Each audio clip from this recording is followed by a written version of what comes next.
This is the Barbecue Central Radio Show, which is recorded live each Tuesday at 9 p.m. Eastern Standard Time.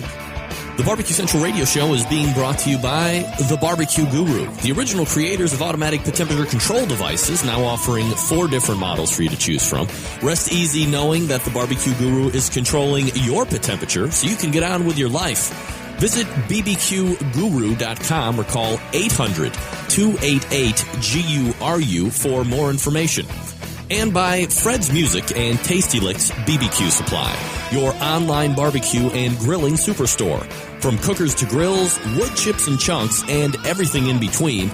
Also be sure to try the Tasty Licks barbecue brand of rubs and sauces. Check Fred out online at tastylicksbbq.com. And by Stephen DeFranco Jewelers. Located in beautiful Willoughby, Ohio, Stephen DeFranco Jewelers is a family-owned and operated business looking to service the great folks of the barbecue and grilling world. Get free shipping and big discounts by mentioning my name and the term Barbecue Brother. Check out their inventory by visiting StephenDeFranco.com. And by Butcher Barbecue, with 30 years of experience in retail, wholesale, meat markets, food service, and customer service. Using that experience, everything they do and sell at Butcher's Barbecue comes from real-world knowledge. Check out their award-winning spices, sauces, marinades, and injections by visiting ButcherBBQ.com. Always trust your butcher.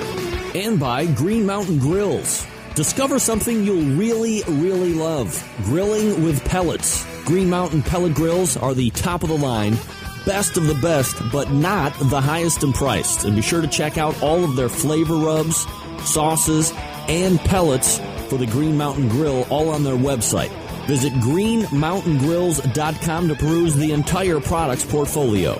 And by Barbecuer's Delight Wood Pellets. 2/3 oak, 1/3 flavor wood, giving you that perfect combination of BTU burn and sweet, succulent smoke you're looking to get all over your meat.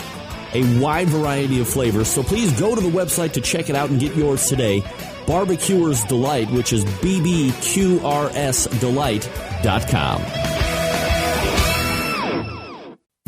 Hey, this is Helen Paradise from SoCal, and you are listening to the Barbecue Central Show. So to get that perfect barbecue, you use wood. Are you sure it's safe? Whatever. We put the lighter fluid on, strike their match, and oh! Should we call the fire department?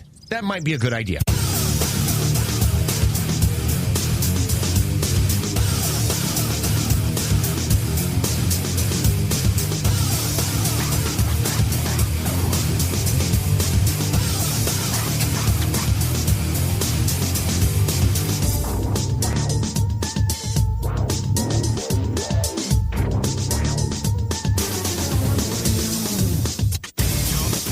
Gang, greetings.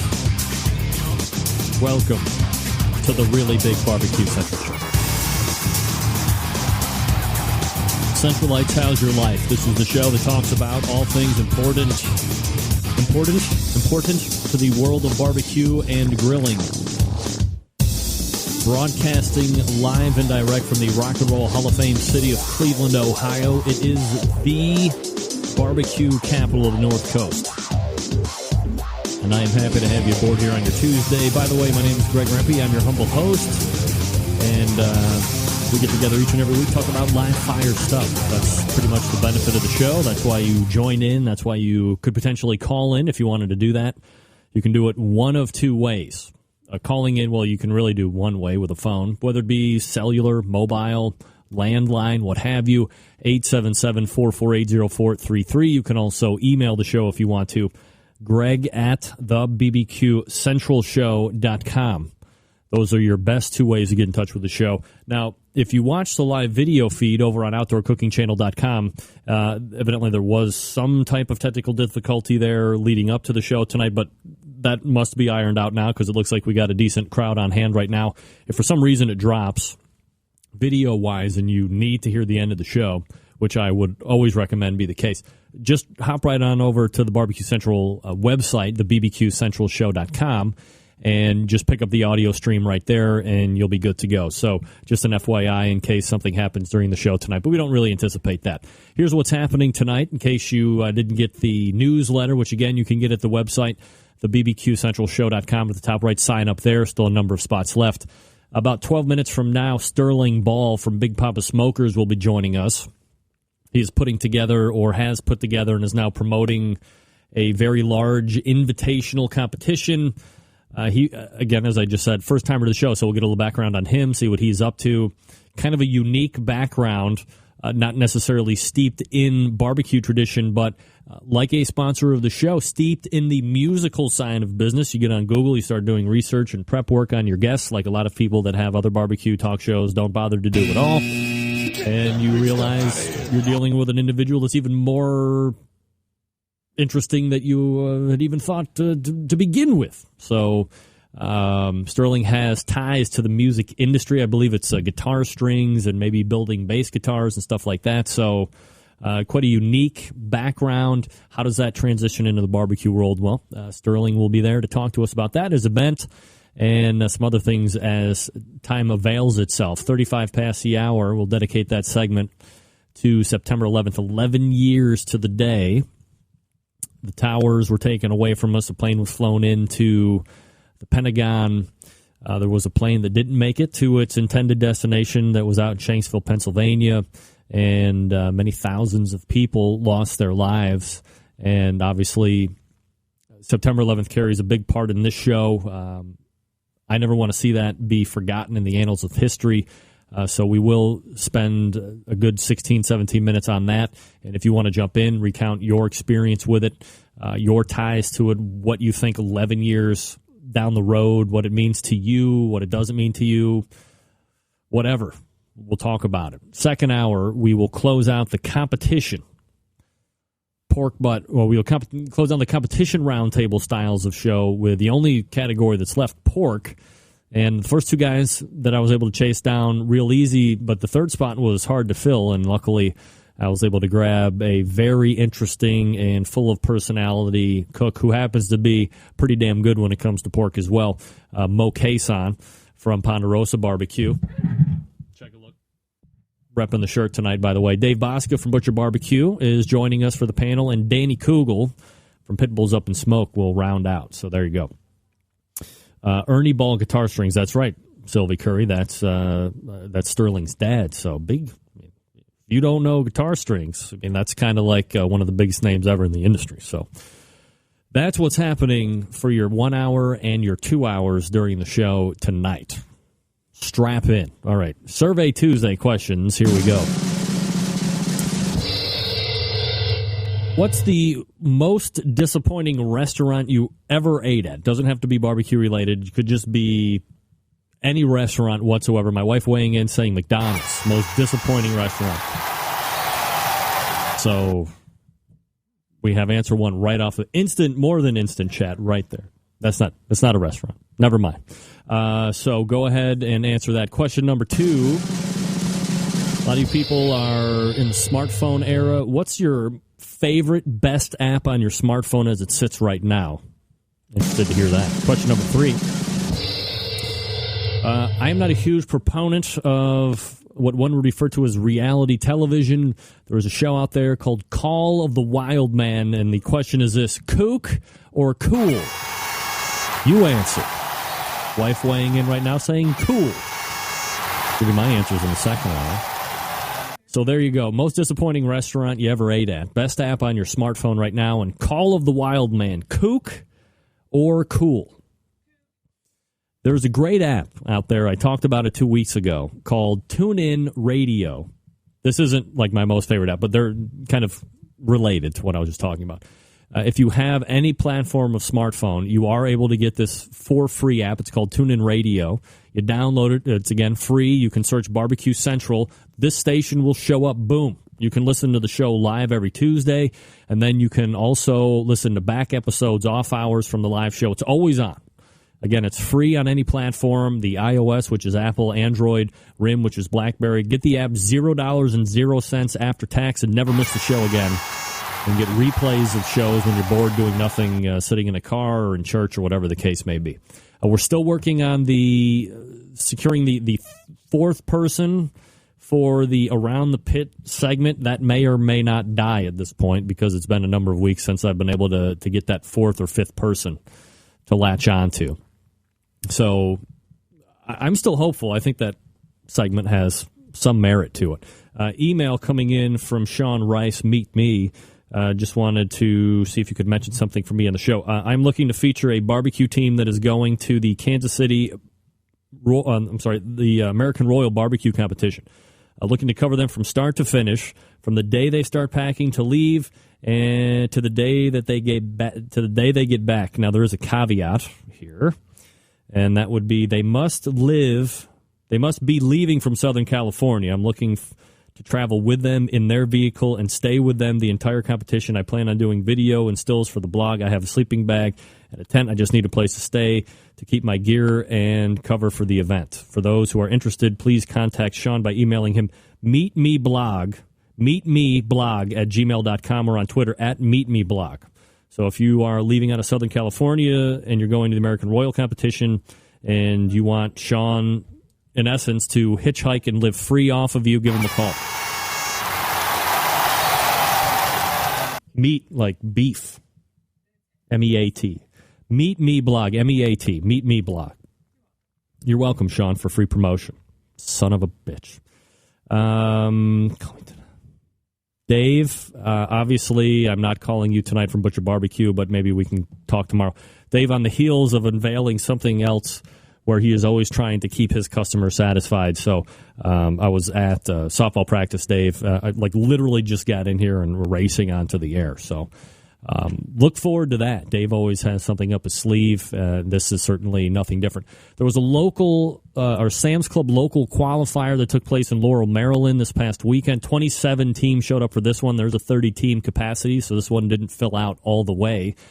Number one, grand champion, sponsor of the show, the Barbecue Guru, Bob Trudnak, continuing his winning ways. Hog It Up Barbecue took second. Jokers and Smokers third. Dizzy Pig, Chris Capel, took fourth. The Super Red Hot Three Eyes Barbecue Heavy. Did I read that right? Well, I know that's Three Eyes Barbecue. Not sure what the heavy is. And, of course, the top six go. So in sixth place, moving on to the regional round, Brown Liquor Barbecue. Brown Liquor Barbecue. I like that. Lick. No, Brown Liquor. Not Brown Liquor. Right. No, liquor.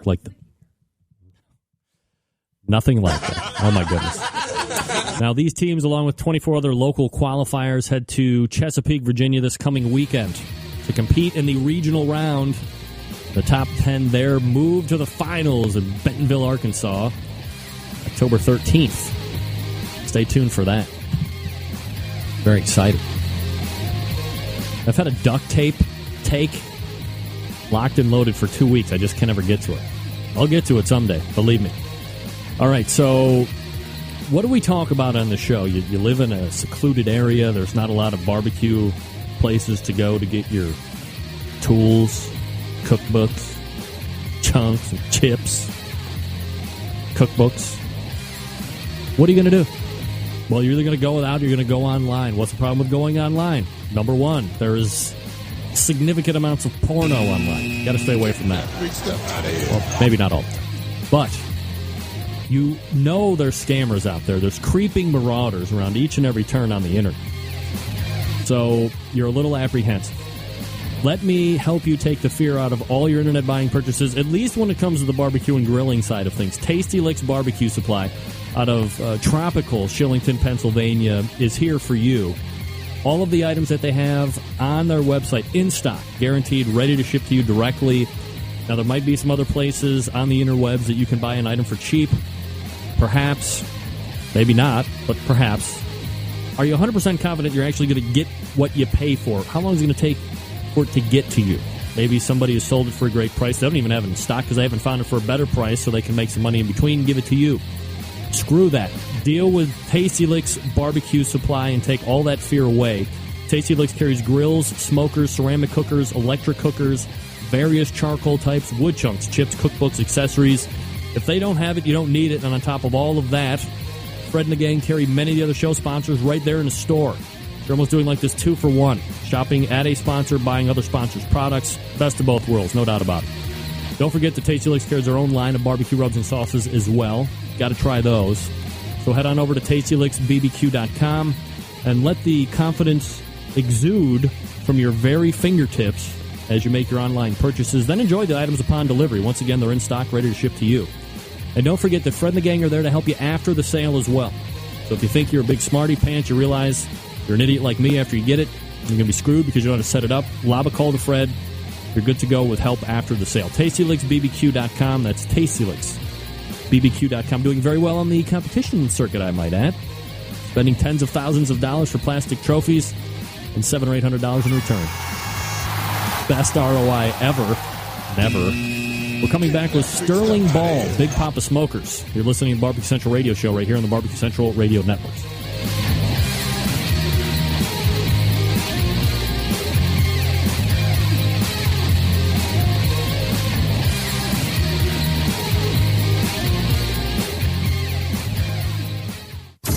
Broadcasting live from the Barbecue Central Radio Network studios in Cleveland, Ohio.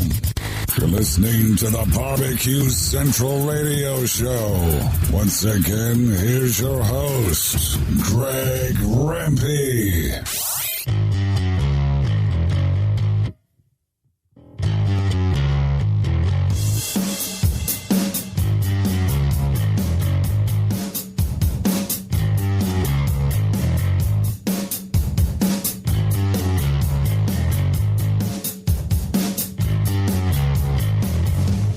Goes like. All right, we are back 14 past the hour. 877-448-0433. Greg at thebbqcentralshow.com. I think on the website I'm going to post all the links to the songs that I have on the show. I get a lot of email each and every week about what's this bumper song, what's that bumper song. Getting a lot on this one specifically. Danko Jones, Lover Call. Find it, you'll love it. Kick-ass bass riff right there. All right, my first guest tonight is a competitive barbecue cook. He sells cookers and also puts together barbecue competitions. He is a first-timer to the show, so let's go ahead and race over to the hotline and grab pitmaster of Big Poppa Smokers, Sterling Ball, joining me here on the show. Sterling, how are you, buddy? Fine. How you doing, Greg? Doing absolutely fantastic, Sterling, and I appreciate you making time for the show tonight. I guess before... You got a nice green room here. A nice green room? Yeah, all these appetizers and stuff. Oh, well, we try and keep it horrifically professional on here on the show. I'm impressed. Well, thank you.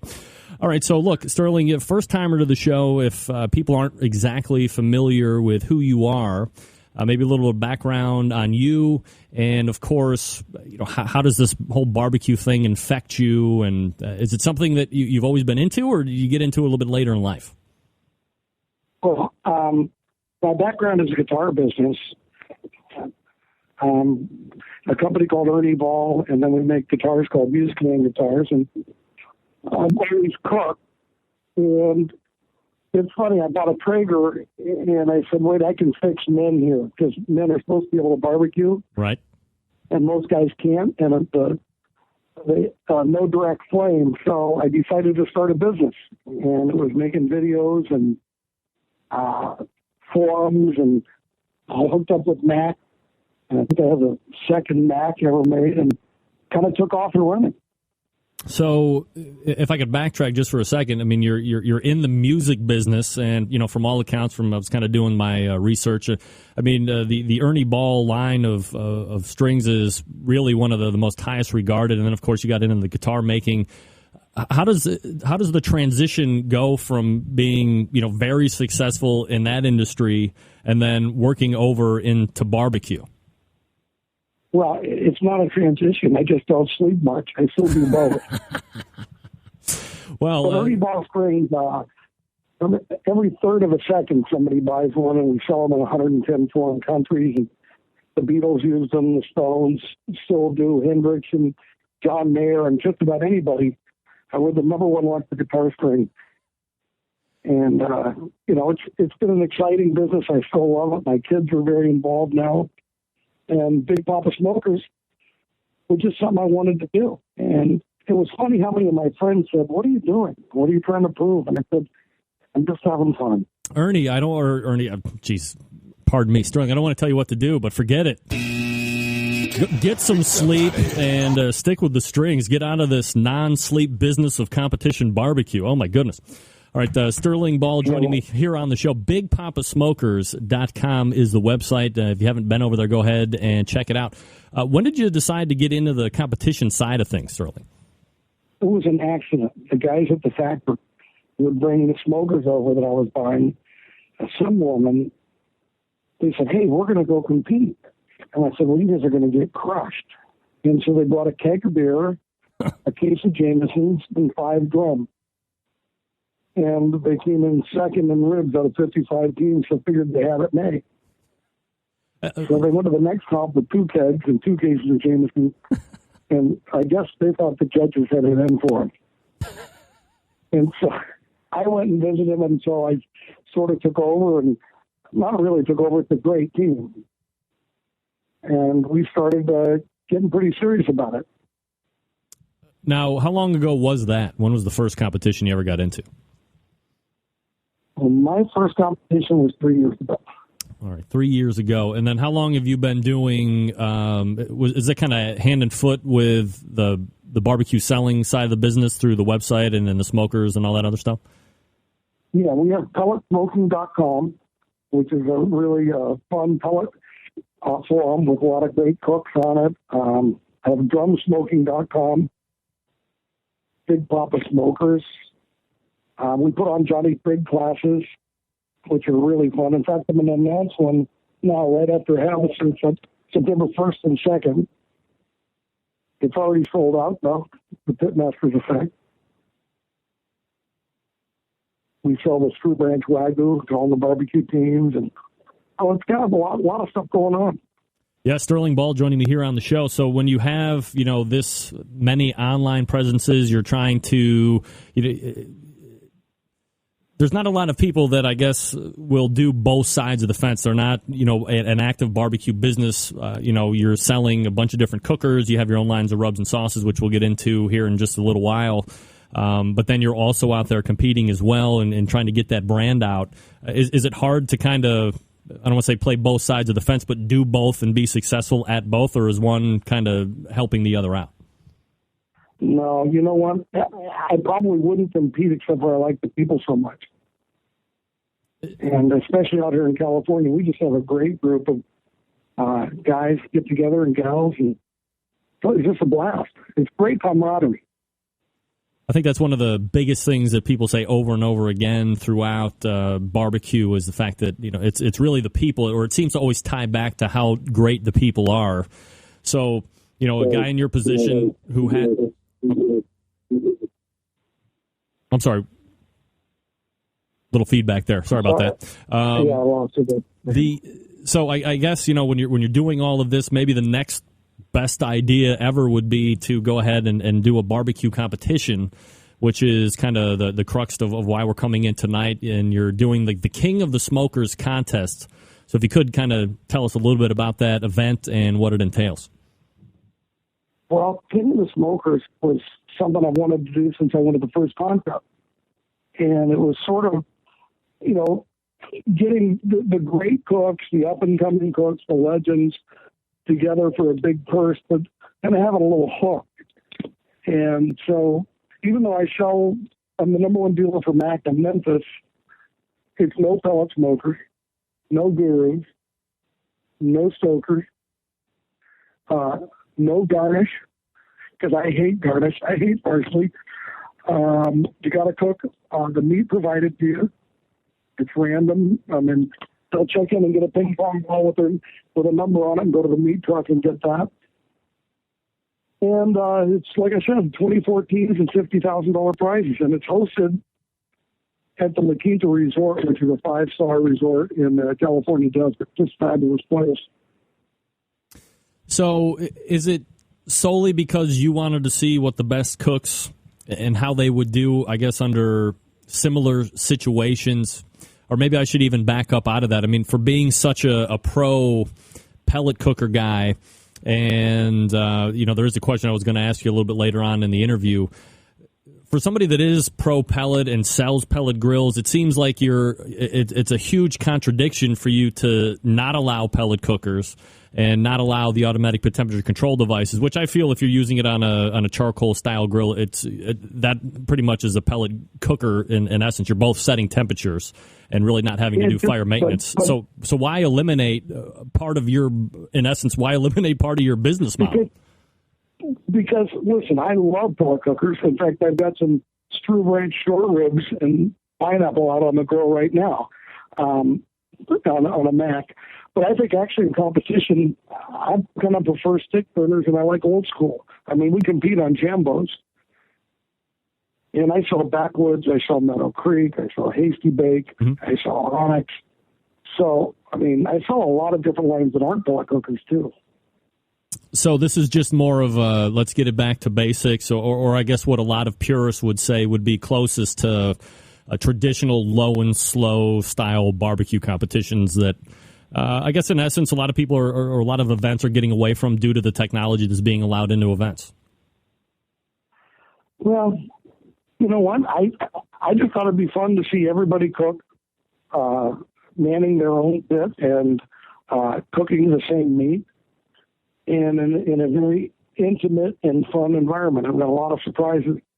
Got a James Beard chef that's going to do a bacon dinner for the competitors on Friday night, and I got some secret musicians that are going to come and play. So it's open to the public, and I think that if you're a fan of barbecue and smoking, I mean, you got everybody from Johnny Trigg to Pigskin at this deal, and Chris Lilly's coming, Rod Gray.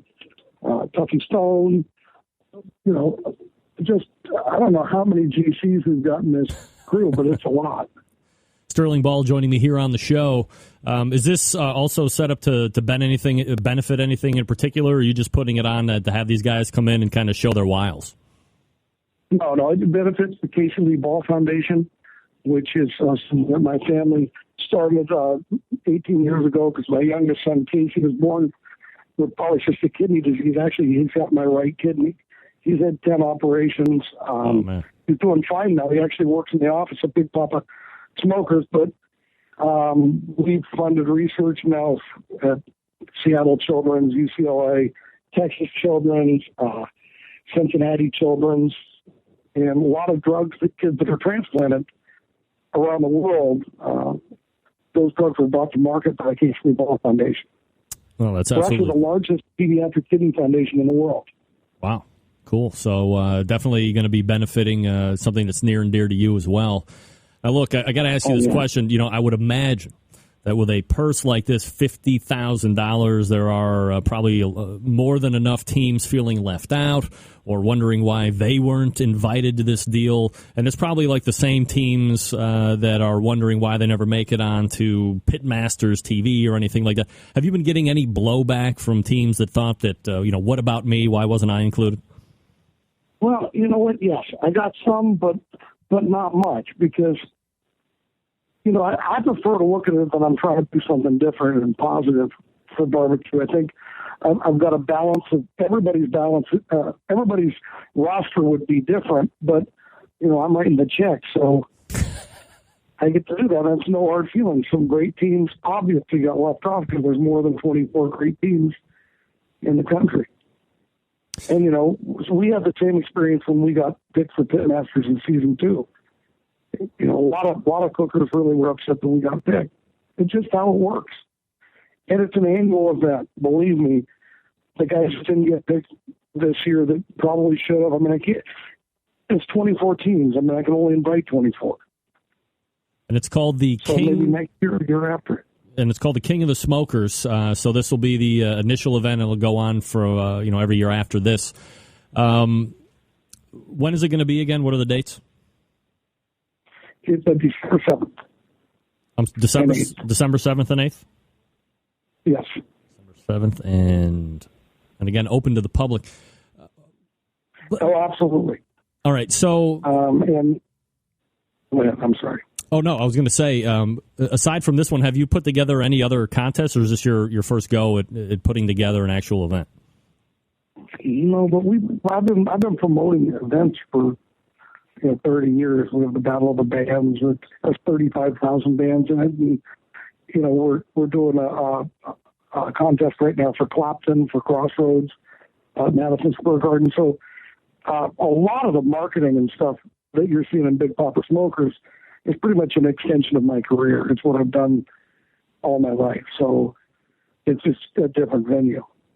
All right, so this particular event is kind of sectioned off to meeting certain criteria as far as cookers are concerned and the meats and all that stuff.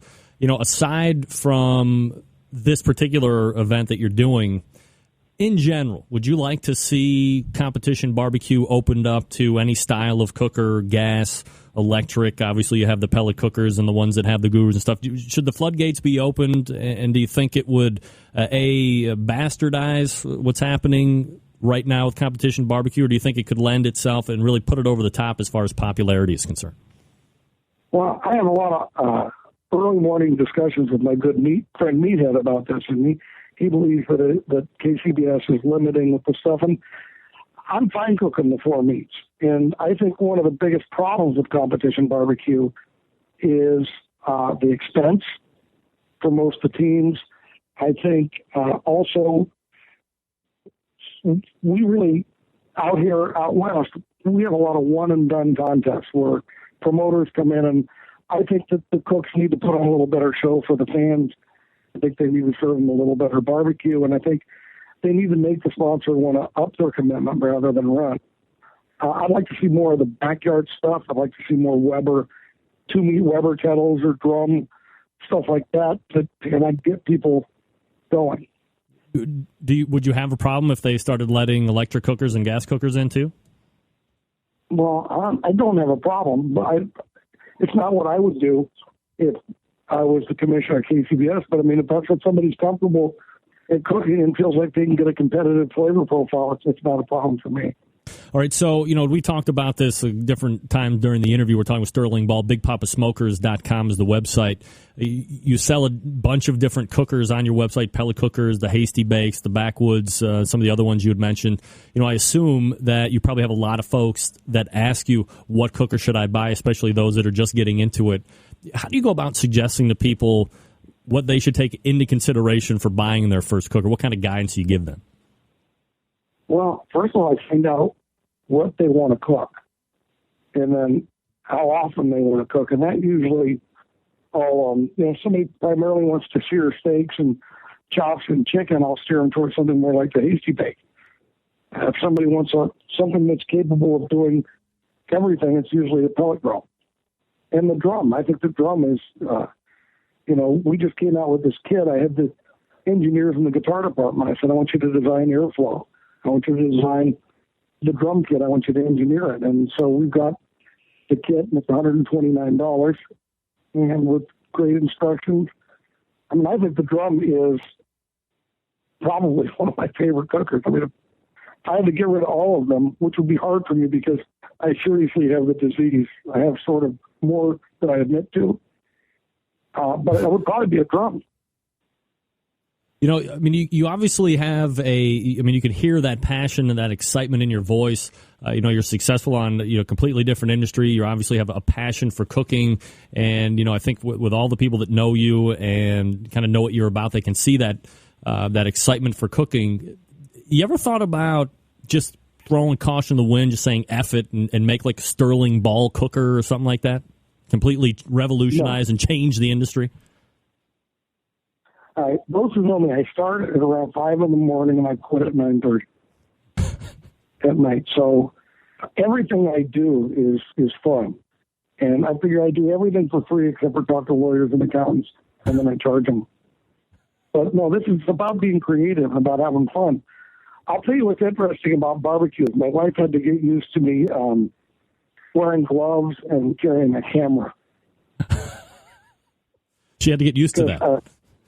The Facebook is a burden. And it's funny, the last contest in Mesquite, I had 3 people come up and say, so who does the cooking for you on your Facebook page? And the telephone, I said, that's me. That would be me.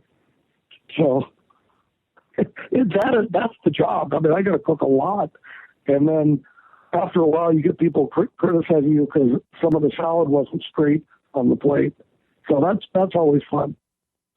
Sterling Ball joining me here on the show, and he's got a big event happening December 7th and 8th called The King of the Smokers. It's by invitation only. There's going to be 24 teams, and this will be the first of what we hope will be a yearly event. No pellet grills, no automatic temperature control devices. Everybody's going to be cooking the same style of meat, so kind of putting everybody on an even playing field and seeing who's going to bring the A game for a $50,000 prize purse. Sterling, anything else you would like to mention here before I turn you loose? Well, no, I think it's been really fun being in barbecue. I like it a lot. I've met some great people, like the Pitmasters experience. I would have never met Johnny Trigg, who I consider a very dear friend. And I think we're all lucky in barbecue to have guys like Johnny out there. I'm enjoying the rubs. I've got a lot of really good teams using my money in happy ending rubs. And I would just like naming a rub happy ending, too. I was going to say happy ending rub. You can never say that enough. That's one of the best things ever. How long did it take to come up with that name? Oh, it just sort of came to me. Right. Probably with a little massage, dare I say, if you know what I mean? No. This is all about cooking. It's a finishing rub. Of course. This is nothing except on the up and up. Sterling Ball from Big Poppa Smokers. Check them out, bigpoppasmokers.com. Sterling, I appreciate the time tonight. Thanks for coming on. Thanks a lot. You got it. There he is. Sterling Ball. Wow. I've seen Sterling on the Facebook a number of times, and you see him in the standings every now and again. Obviously, he was on Pitmasters, but hate to show my ass a little bit. I had no idea what kind of success he was having in a completely different industry. I'm not saying I'm lazy, but, man, I'd be maxing and relaxing outside on the pool. Telling Jeeves to get me another Parnold Ulmer. I'd like to have one Parnold Ulmer right now, if you know what I mean. So check Sterling Ball out on the website, Sterling Ball, bigpoppasmokers.com. December 7th and 8th. The King of the Smokers. 50 G's in prize money if you need it. I need it. All right. We're going to be telling you about something new next week when it comes to Butcher Barbecue. But let me tell you something that's been going on for the last handful of weeks. You know about it, especially if you listen to this show. It's Dave Bosca trying to figure out ways of making everybody happy in the injection business, whether it's a current customer of Dave or whether it's a competitor's customer. Have you bought another injection from somebody else that hasn't worked out for you? Watch the scores drop. Now it's just sitting around collecting dust, probably never to be used again. What to do? Try, maybe. How about trade it in pound for pound? All you have to do is go to butcherbarbecue.com, click on the trade-in link there at the top right of the navigation. And once you get there, you fill out the form, print it off, seal up your trade, and mail it to Dave. He'll send you back Butcher Barbecue, pork or prime or beef injection. Doesn't get better than that. Look, we all do it. You spend money only to find out that the product is crap. Now the wife is pissed because you could have taken her out on the night on the town. How many times has that happened to you? You've been in this situation. You spend that money on a product. When you realize it isn't the great stuff you were hoping for, you're in this pickle. You won't use it again. But it's too expensive, just throw out. In the past, you were screwed, and you know it. But not with the trade-in program with Butcher Barbecue. Butchers will match it pound for pound if you, you have nothing to lose, quite honestly. Only great products to gain in return that have been time-tested. Some of the greatest teams on the face of the earth in many of the different cooking genres and sanctioning bodies.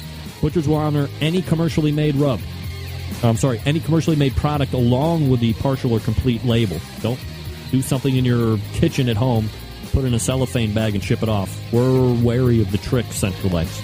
There's a strict limit of 5 pounds per item per household, and all the products will be weighed at time of arrival, and the amount is final. If you have any questions, contact Dave directly via butcherbbq.com. That's the website. It's the trade-in program. It's happening right now at butcherbarbecue.com. And it's just one more way for you to trust your butcher. Next week, I don't want to tease anything. Dare I say, dare I say, free product for a year? What? Wait and see. All the T's in the business, folks. And I will tease you all the way over to butcherbbq.com. Do it now. You'll be happy you got it. Sauce, too, rub. Ooh. Honey rubs. Honey rub with that sweet sauce. Forget it. All right, we're coming back. Little look back at 9/11. 11 years of the day. Stick around. We'll be right back.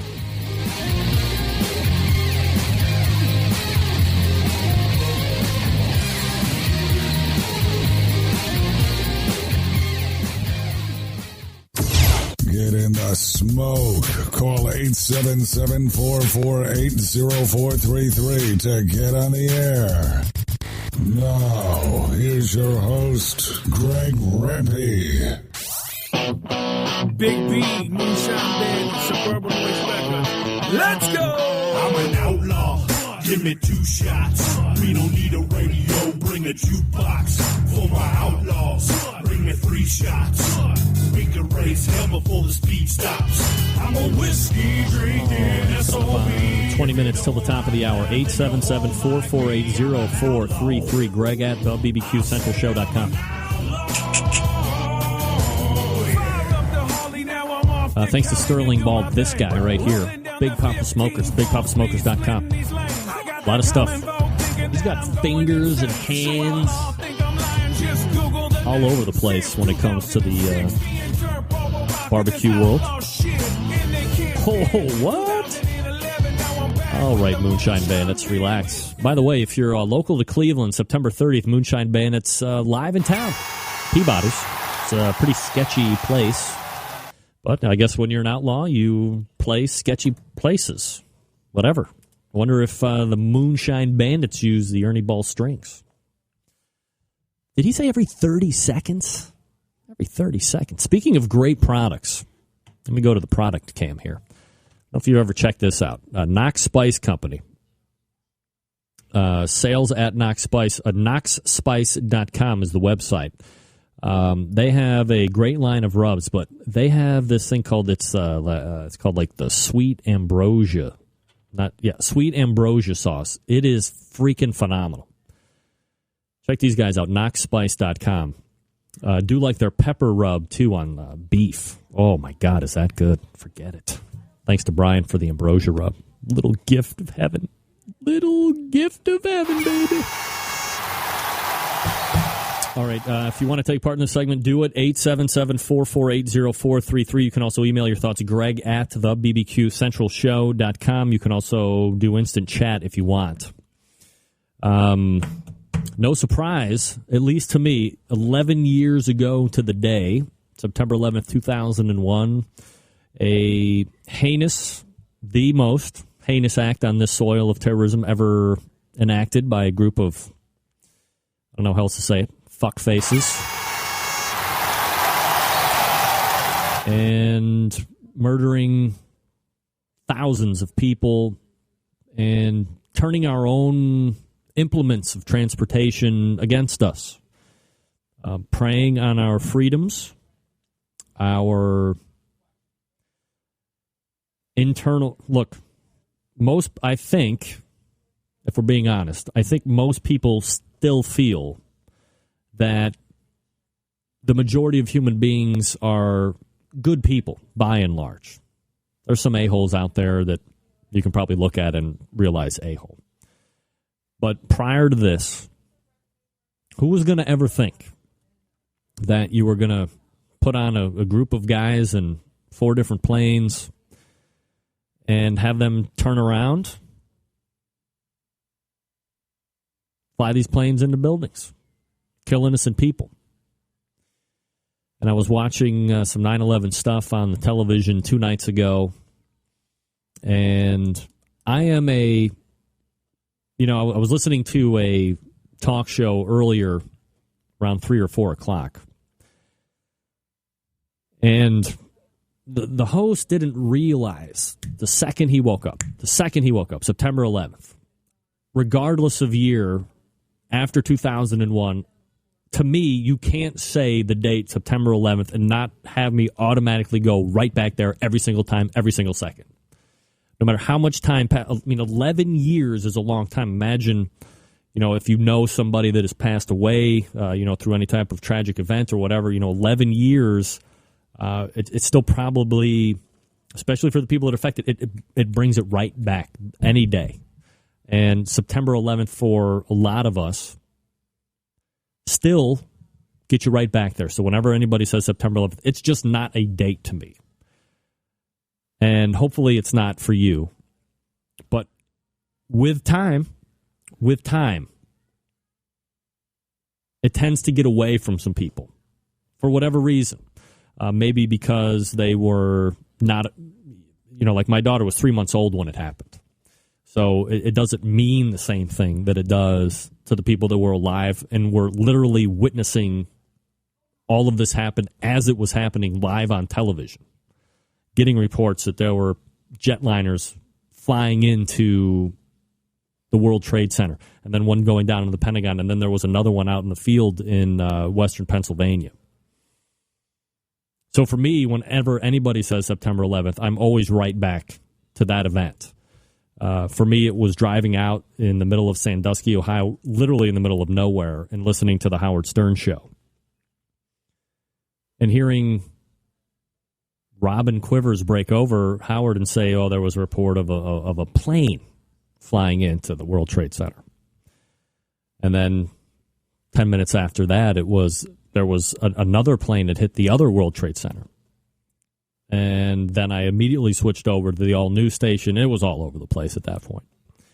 But I was a big Howard Stern fan at that point when he had moved over to satellite radio. So I didn't know if there was some type of trick being played or whatever the case may be. But that turned out to be not the case very quickly, as all of the radio stations were turning over to news stations for the coverage. So for me, I know exactly where I was. I'm sure all of you know exactly where you were when you heard about the first plane hitting. A lot of people saw the second plane hit live. Where were you? Where were you? What did you think? Were you scared? Did you think it was coming to your town next? I was scared. I turned around in the middle of nowhere, probably where I was safest, and raced back an hour and 10 minutes through downtown Cleveland to get back home because I didn't know. I didn't know if they were going to be flying planes into Cleveland or Akron or Indiana or Pennsylvania or whatever. I was scared. I had to get back and be with my wife because I didn't know what was going on. Who would ever thought? So to hear that 11 years removed, that the day, if somebody says September 11th, that it doesn't resonate for people that were alive and saw it happen is unfathomable to me. And I will not, as long as the show is on the air, I will never let one show pass without at least giving it that reference and respect that it deserves at the end of every single show. That will never go away. This is not a political show. I'm not making any political statement. I'm just merely giving time to an event that happened in our lifetime that was probably one of the, if not the most significant event that has happened in regards to an attack on us. Let me go back to quickly into the chat room here and see what people are weighing in on.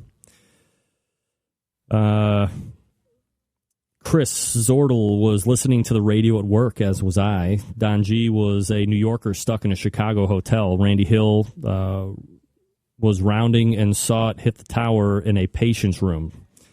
Sylvie Curry still hasn't forgot the day John Kennedy was assassinated. Just like September 11th, never forget. Fred Neville, what is his second job stocking shelves? Dave Haber, changed my life. Just had a newborn baby and felt helpless. I hear that.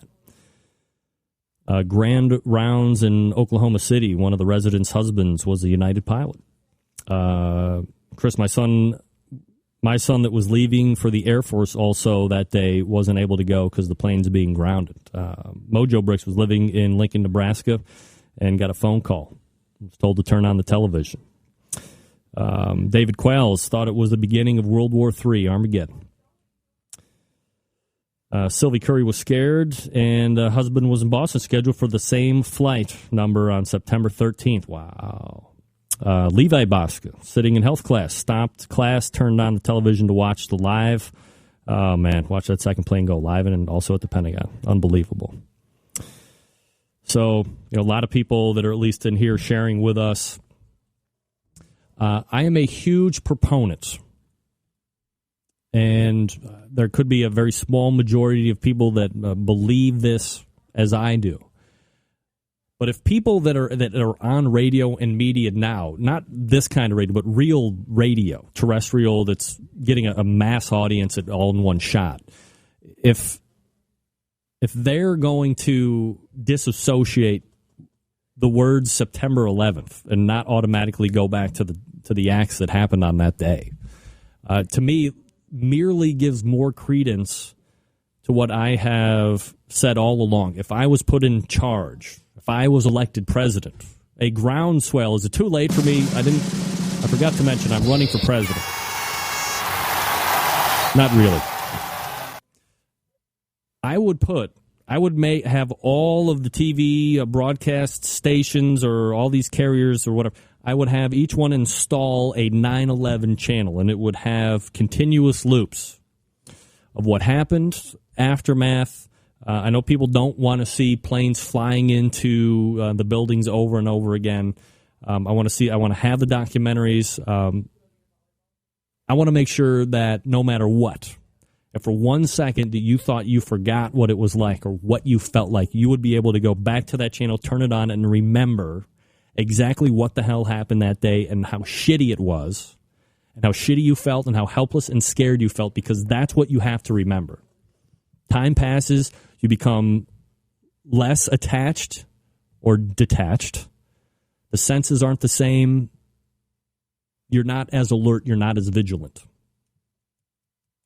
So I don't think there is any problem with having a dedicated channel that continually shows that over and over again. So you can bring up the youth with a knowing and a full understanding, because look, 25, 30 years ago, you would not have this technology, this ability to be able to, I don't want to say relive it, but learn and see it again.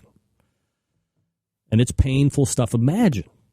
Can you imagine every year from now on, for as long as these people are alive, everybody. It sounds crazy. But, there were people on those planes.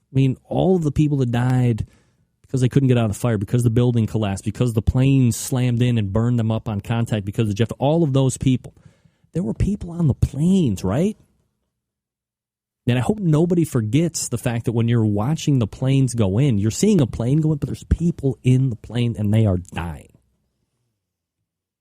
How tough is that for a parent that had somebody on that plane, or a kid that had a parent on that plane, or whatever?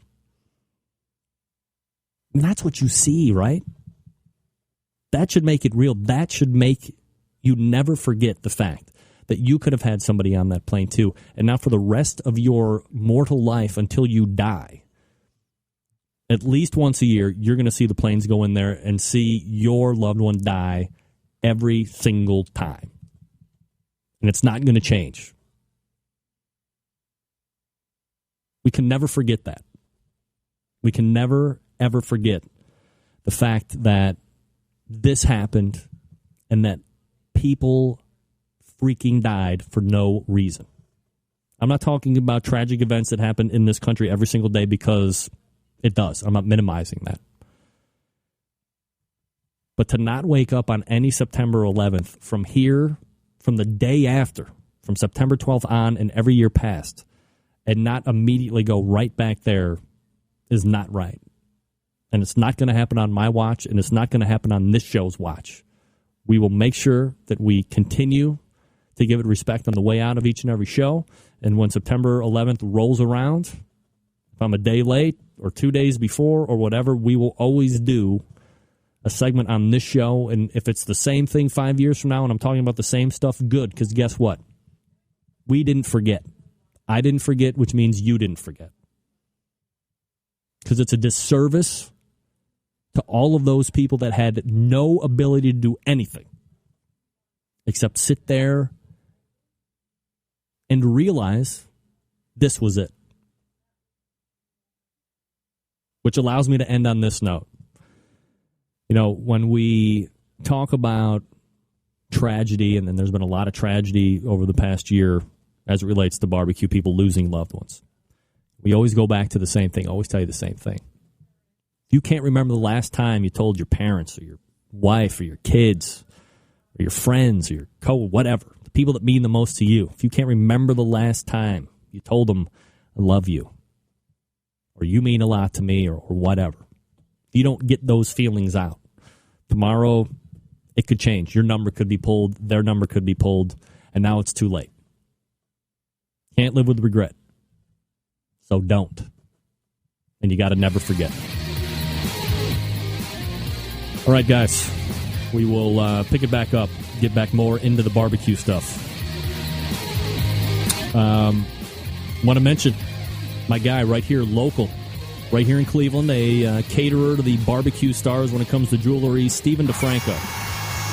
Look, you know, guys, especially for us, there's not a lot of items that we can really put on when it comes to jewelry. You know, we don't want to seem metrosexual or whatever.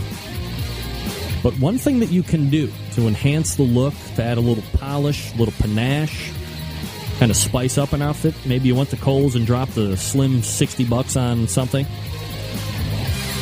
get a watch. You can get a watch cheap when it comes to Stephen DeFranco. You go to the website, StephenDeFranco.com. It's Stephen and then DIFRANCO, StephenDeFranco.com. And you peruse all the watches. Now, myself, I am an Accutron, I'm a Bolova guy. I have a Precisionist, which is, there's Bolova, then there's Precisionist, which is your middle line, then there's Accutron, which is the high line. I have an Accutron, I have a Precisionist.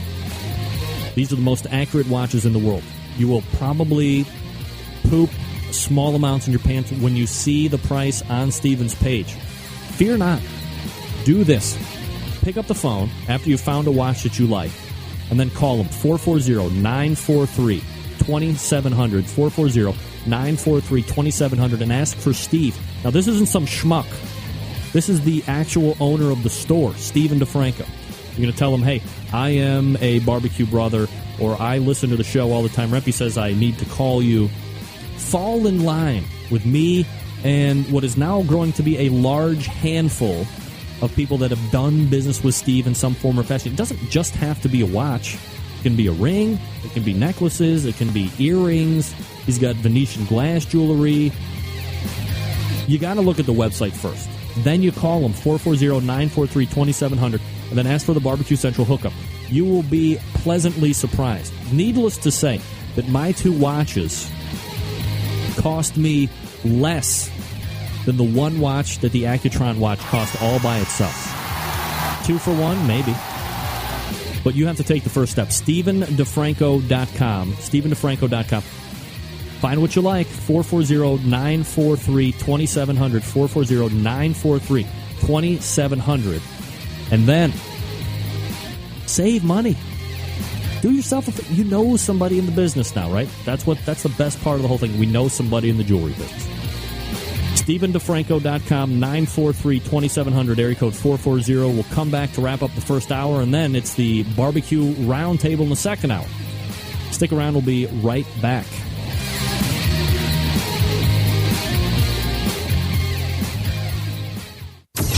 Big name interviews, advice on cooking brisket and ribs.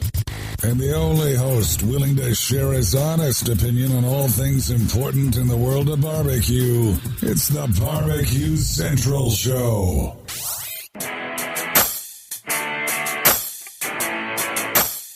Who would have thought this music thing was going to go this far? I never asked for this. I never asked for this fast living. The women, the whiskey, craziness. There's whiskey in my soul. Hey, Bert, let's go. I've been drifting down that open highway, finger in the air, cause I do things my way. The next town's where I call home.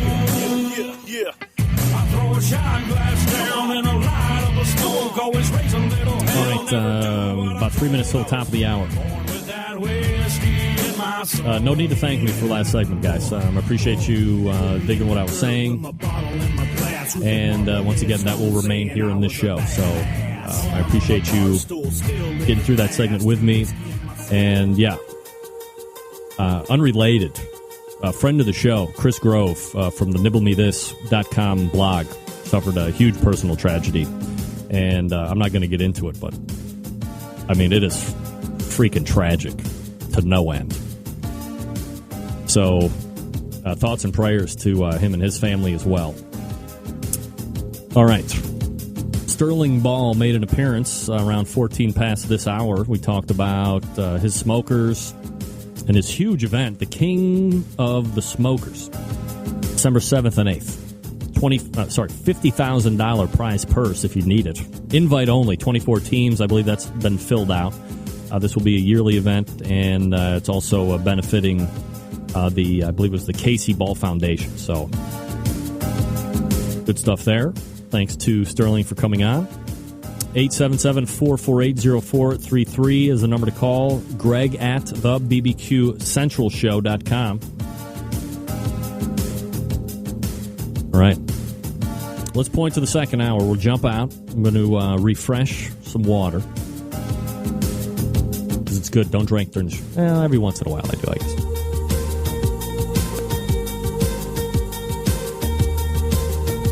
Man, oh man. Sorry, I bummed myself out with that last segment, but...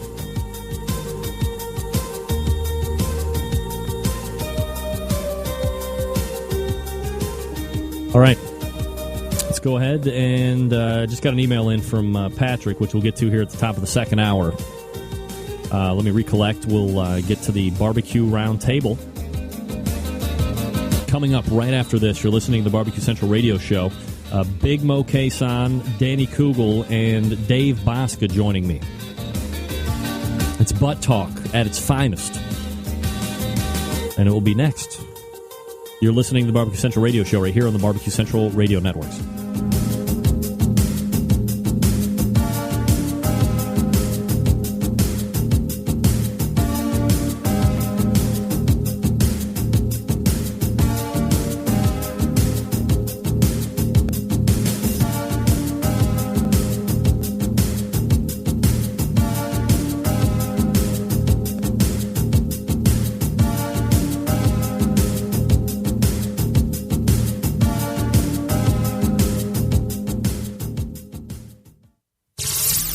This is Jim Minion from Two Loose Screws. I'm listening to Barbecue Central. From my heart and from my hand, why don't people understand my intention? Happy to have you aboard here for the really big barbecue show. We cook because we have to, and we grill because we want to. Fine, how's it going? You have a great show. I'm a big fan. So what seems to be the problem here? This man looks like he's dead, and he's in the crackle. Charbono! It's all about the charbono, dude! Succulent fish! What? He ate 54 wieners. But listen, Lavernius, shut your face. I'm shaking like a dog shitting peach seeds. You could use it to fight off creeping marauders looking to take your steaks off your grills.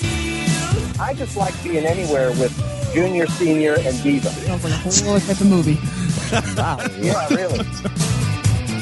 Keep it hot, keep it clean, keep it lubricated. We have top men working on it right now. Top men. All right, just like that, we are into the second hour. This is a special hour. The Pork Butt Roundtable makes an appearance. Very exciting. Closing out the roundtable shows here. 2/3 of the panel is locked and loaded here. I wanted to read an email real quick from Patrick, following up on the last segment. Today is not a day for complaining or whining. Today there will be no self-centeredness or self-pity. This day must be about remembrance, empathy, gratitude, and reconnecting with a true appreciation of life. When I think of the day, I just start to cry. Just like it was yesterday, when I think of the days that followed, I remember how proud I was to live here, where despite how divided we may seem, very quickly, we all remember what was truly important.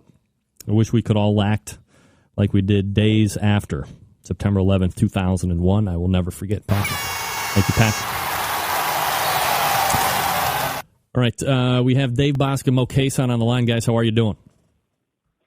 Good. What's up, man? All right, guys, so this is going to be real crappy of me, but for some reason Danny Kugel didn't make it on, or maybe he just hung up during the open, so I'm going to hang up on you guys. I'm going to call everybody right back, all right? All right. All right, here we go. Let's try this again. Call the group. Of course, now you're going to be hearing the phones ring, which I hate. Hate when the phone rings. Worst. Man, watch out. Hello. Oh. Okay, let's see. We got Mo. We got Dave back. Waiting for Danny still.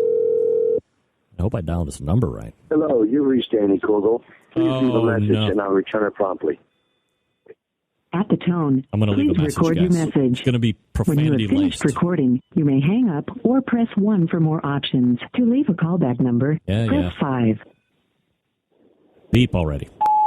Danny. Greg at Barbecue Central Radio Show. We're live doing the Pork Butt Roundtable. Where are you?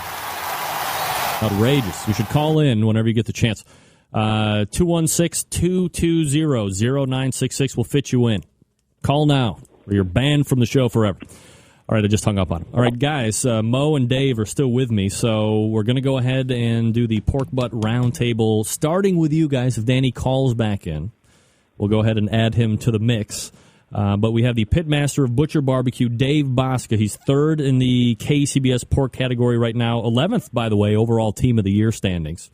And then we also have Big Mo Cason from Ponderosa Barbecue, 10th in KCBS pork. So two of the top cooks out there as it relates to cooking on pork. Before we start getting into the prep and stuff, guys, we'll go ahead and learn about what everybody is cooking on. Mo, we'll start with you. What fires you up there? I got a is it me? Yeah, Mo. Or Dave? No, you, Mo. Oh, okay, man. Yeah, man, I got a big green egg, and I've got a old hickory, and then I've got a trash can cooker. All right, so a veritable gamut of cookers for Big Mo. Dave, what are you cooking on? I cook on 2 FEC 100s for the big meats and ribs, and then I've got a Yoder grill for my chicken. All right, Mo, let me go back to you real quick. You do have 3 different cookers. Are you cooking different meats on different grills, like Dave is? Yeah, yep, I sure am, Rip.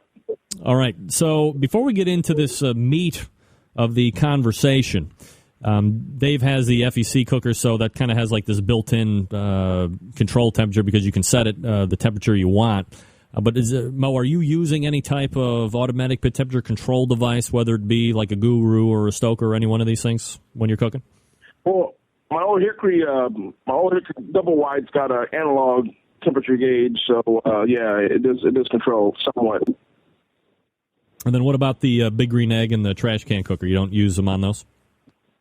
No, I've got them. I've got Gurus, but I don't use them. I do my brisket on those big green egg, and then I do my chicken on my trash can cooker. All right, Dave, on the cookers that aren't FECs, on that Yoder, do you use any type of automatic pit temperature control device? They're all ran through a probe that's built into the equipment. It's not needed to add anything extra. All right, so let's go ahead and get into the pre-cooking events. And Dave, we'll start with you here. Do you use just Boston butts? You ever got into like the whole shoulder or the picnic style meats? Yes. Yes, you are. Yes, I have done them in competition. There were certain mussels that I wanted out of picnics. So I was buying some fresh picnics at the time. Presently, I am not doing that. But yes, I have done that in competitions. Is it something that had served you well when you were looking for specific things, or did you get away from it because the results weren't there? I was searching. I was playing around. I was trying it. It was coming out of the winter. I took some through the winter, and I really liked them. I like the mussels in a picnic. I like certain ones coming out of a picnic versus what's in a pork butt. And so I was treating them different than I was the pork butt, and for that very reason. All right, Mo, you ever used anything other than just Boston butts when you've been cooking? Yeah, I've cooked whole shoulders, and I've done the same thing as Dave. I've done picnics too, but I've just kind of graduated to just doing Boston butts. All right, Mo, I don't know if you mind or not, but for the intermediates or the novices of the group that might just be looking to get in, that might not know that there's a difference between a Boston butt and a picnic, can you kind of explain what the difference is real quick? Yeah, a Boston butt is the top section of the pork shoulder, and the picnic is the bottom section with the shank. And I would find it to be that the Boston butt has a lot more marbling than the picnic, but you would get a lot of your money muscle slices and things of that nature from the Boston butt area, which is the top of the shoulder. Dave, if you could finish this pork class for us real quick, do you find that there is a significant taste difference between a picnic and a Boston butt? Oh, I think all the difference in the world, just due to the amount of internal fat.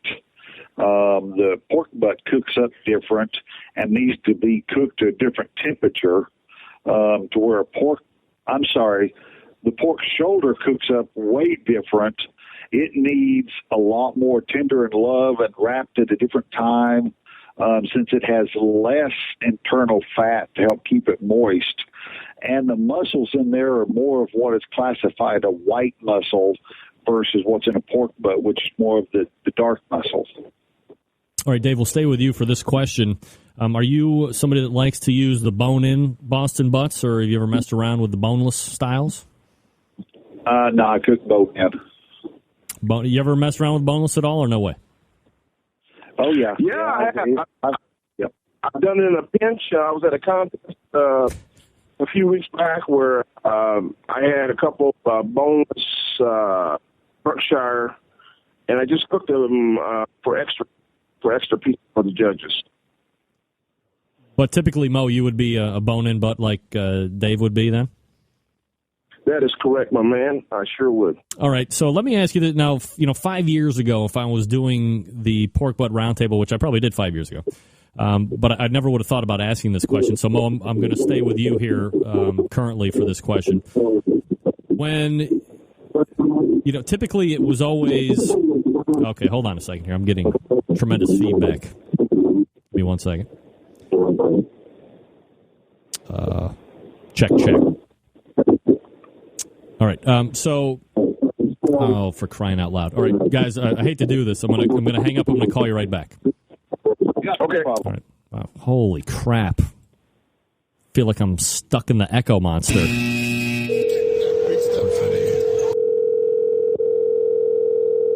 Danny Kugel's not allowed. I'm hanging up on Danny immediately. We're on. Yo. All right, sorry about that, guys.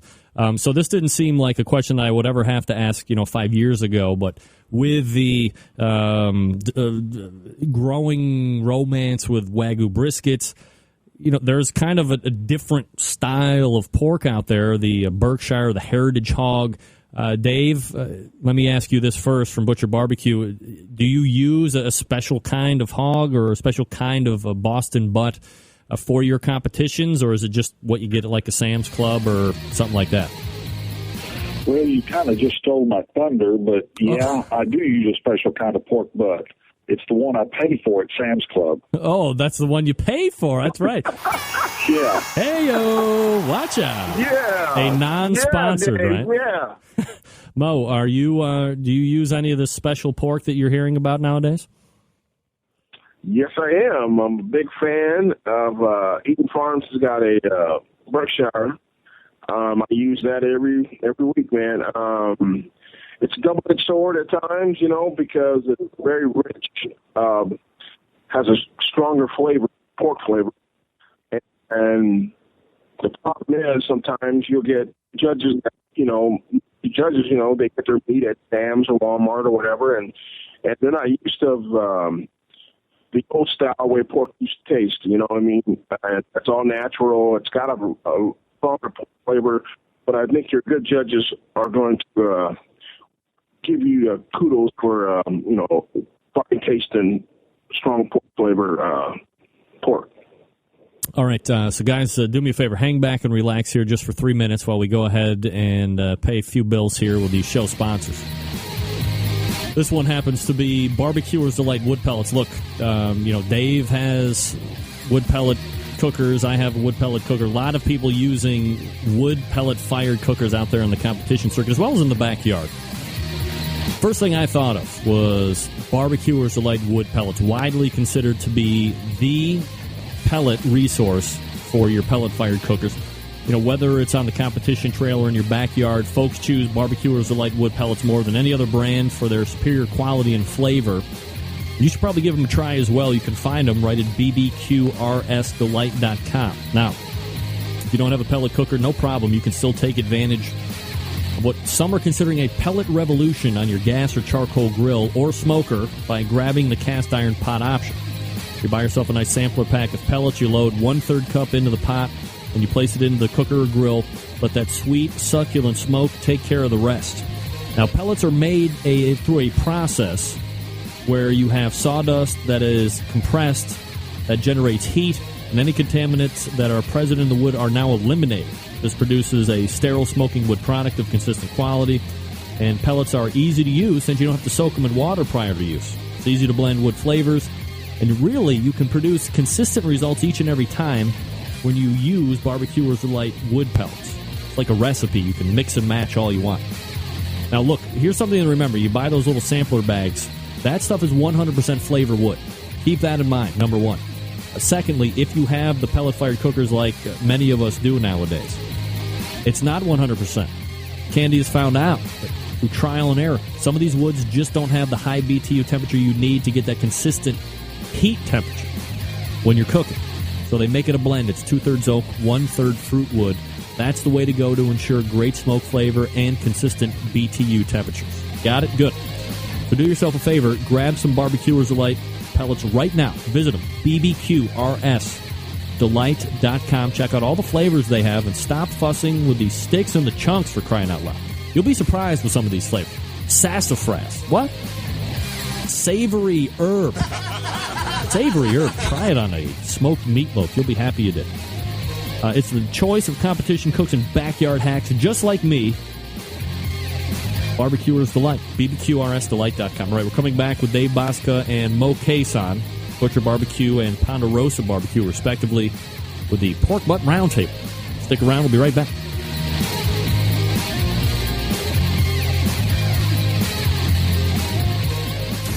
Broadcasting live from the Barbecue Central Radio Network studios in Cleveland, Ohio. You're listening to the Barbecue Central Radio Show. Once again, here's your host, Greg Rempe. All right, just past 14 past the hour. Roughly, now 45 minutes till the top. Dave Bosca from Butcher Barbecue, Mo Cason from Ponderosa Barbecue joining me here on the show. We continue with the prep stuff. Mo is using the Heritage. Dave is doing something completely outlandish, actually paying for butts at Sam's Club. Unheard of these days. All right, Mo Cason, we'll start with you for the next question. How many butts are you typically cooking for a competition? Can you repeat that? Yeah, how many butts are you cooking for a competition? Oh, I cook 2 butts, but you know what? I got a contest coming up here up at Sam's Club here in Hendersonville, Tennessee. I'm going to cook 4 butts. 4 butts, so you're doubling the butts. Dave, how many butts you cooking for competition? I cook 2. 2 butts as well. Do you ever bump up? Or let me ask you this. During your years of competition, which have been very successful, have you ever cooked more than 2, or is this something that you have learned over time that 2 is just going to give you the best option? 2 is what comes in the package. 2 is what comes in the package. Well, at BJ's, it's 1 per package, believe it or not. Can you believe it? No. 2 for me, bud. 2 for me. They've taken away the pairs of butts and gone just to individual butts. Unbelievable. All right, Mo, we'll go back to you from Ponderosa Barbecue. A trimming process of the butts, typically, buying out of the cryovac, laden with a fat cap, which would either be top or bottom. Do you do a lot of trimming? Kind of let us into your process here. Well, when I open up on my Cryovac on my Berkshires, we sometimes have a lot of fat, but being that it's Berkshire, they have a heavy marbling, so I trim as much fat on the outside as possible, and that's about it for that. As far as trimming the extra fat, it's only on the outside. Only on the outside. Dave, your trimming process. Pretty simple. Pork is one of the easiest to trim for me. I do trim up around the traditional money muscle around that outside end, form it how I want it formed, and just basically check the top of it to where you peel the spare ribs off. Make sure there's no feather bones got left on, and call it quits. I don't worry about the fat on the bottom or anything like that, but I'm pretty well done with it. Now, I've heard over time, Dave, have you ever gotten into, I'm going to show my complete ignorance with word use of what we're talking about here, but if you're looking at the butt where you would have the money muscle, farthest away from you, if you're looking down it, if you're looking down the butt, great. There's a part where you could actually, with your hands, kind of pull it apart, and you would have, muscle one part on the bone, and the other part is going to come off. There seems to be a lot of fat and some glands and stuff like that. You don't even bother, trimming that off or anything like that, getting down in there? No, you're right there. 99% of the time anymore, you're going to buy what's called a neck off or square cut pork butt, and that's going to be all removed. But if you buy a neck-on pork butt, there is a little piece, a little gland about the size of your thumbnail that's left in there. And I do search that out and trim that out. It doesn't taint the whole pork butt, but it will make it right around it, give it a little wang to it when that gland is cooked. So I do search that out and get it out of there if it's not already removed. Mo, have you ever trimmed down into that area that I was talking about, or just never bothered with it? Oh, I have in the past. Yeah, I have in the past, but not in the last year or two. What about you, Mo? Have you ever done that before? No, my parts come pretty trimmed up pretty nice from the back of plant. All right, Mo Cason from Ponderosa Barbecue will stay with you for this question. A lot of people inject pork butts now, so I'm going to save that question as part B. But part A, have you ever brined a pork butt? Ever? Brined. Do I ever brine a pork butt? Yes. No, sir. I've never brined a pork butt. Is it something that secretly you are dying to try? No.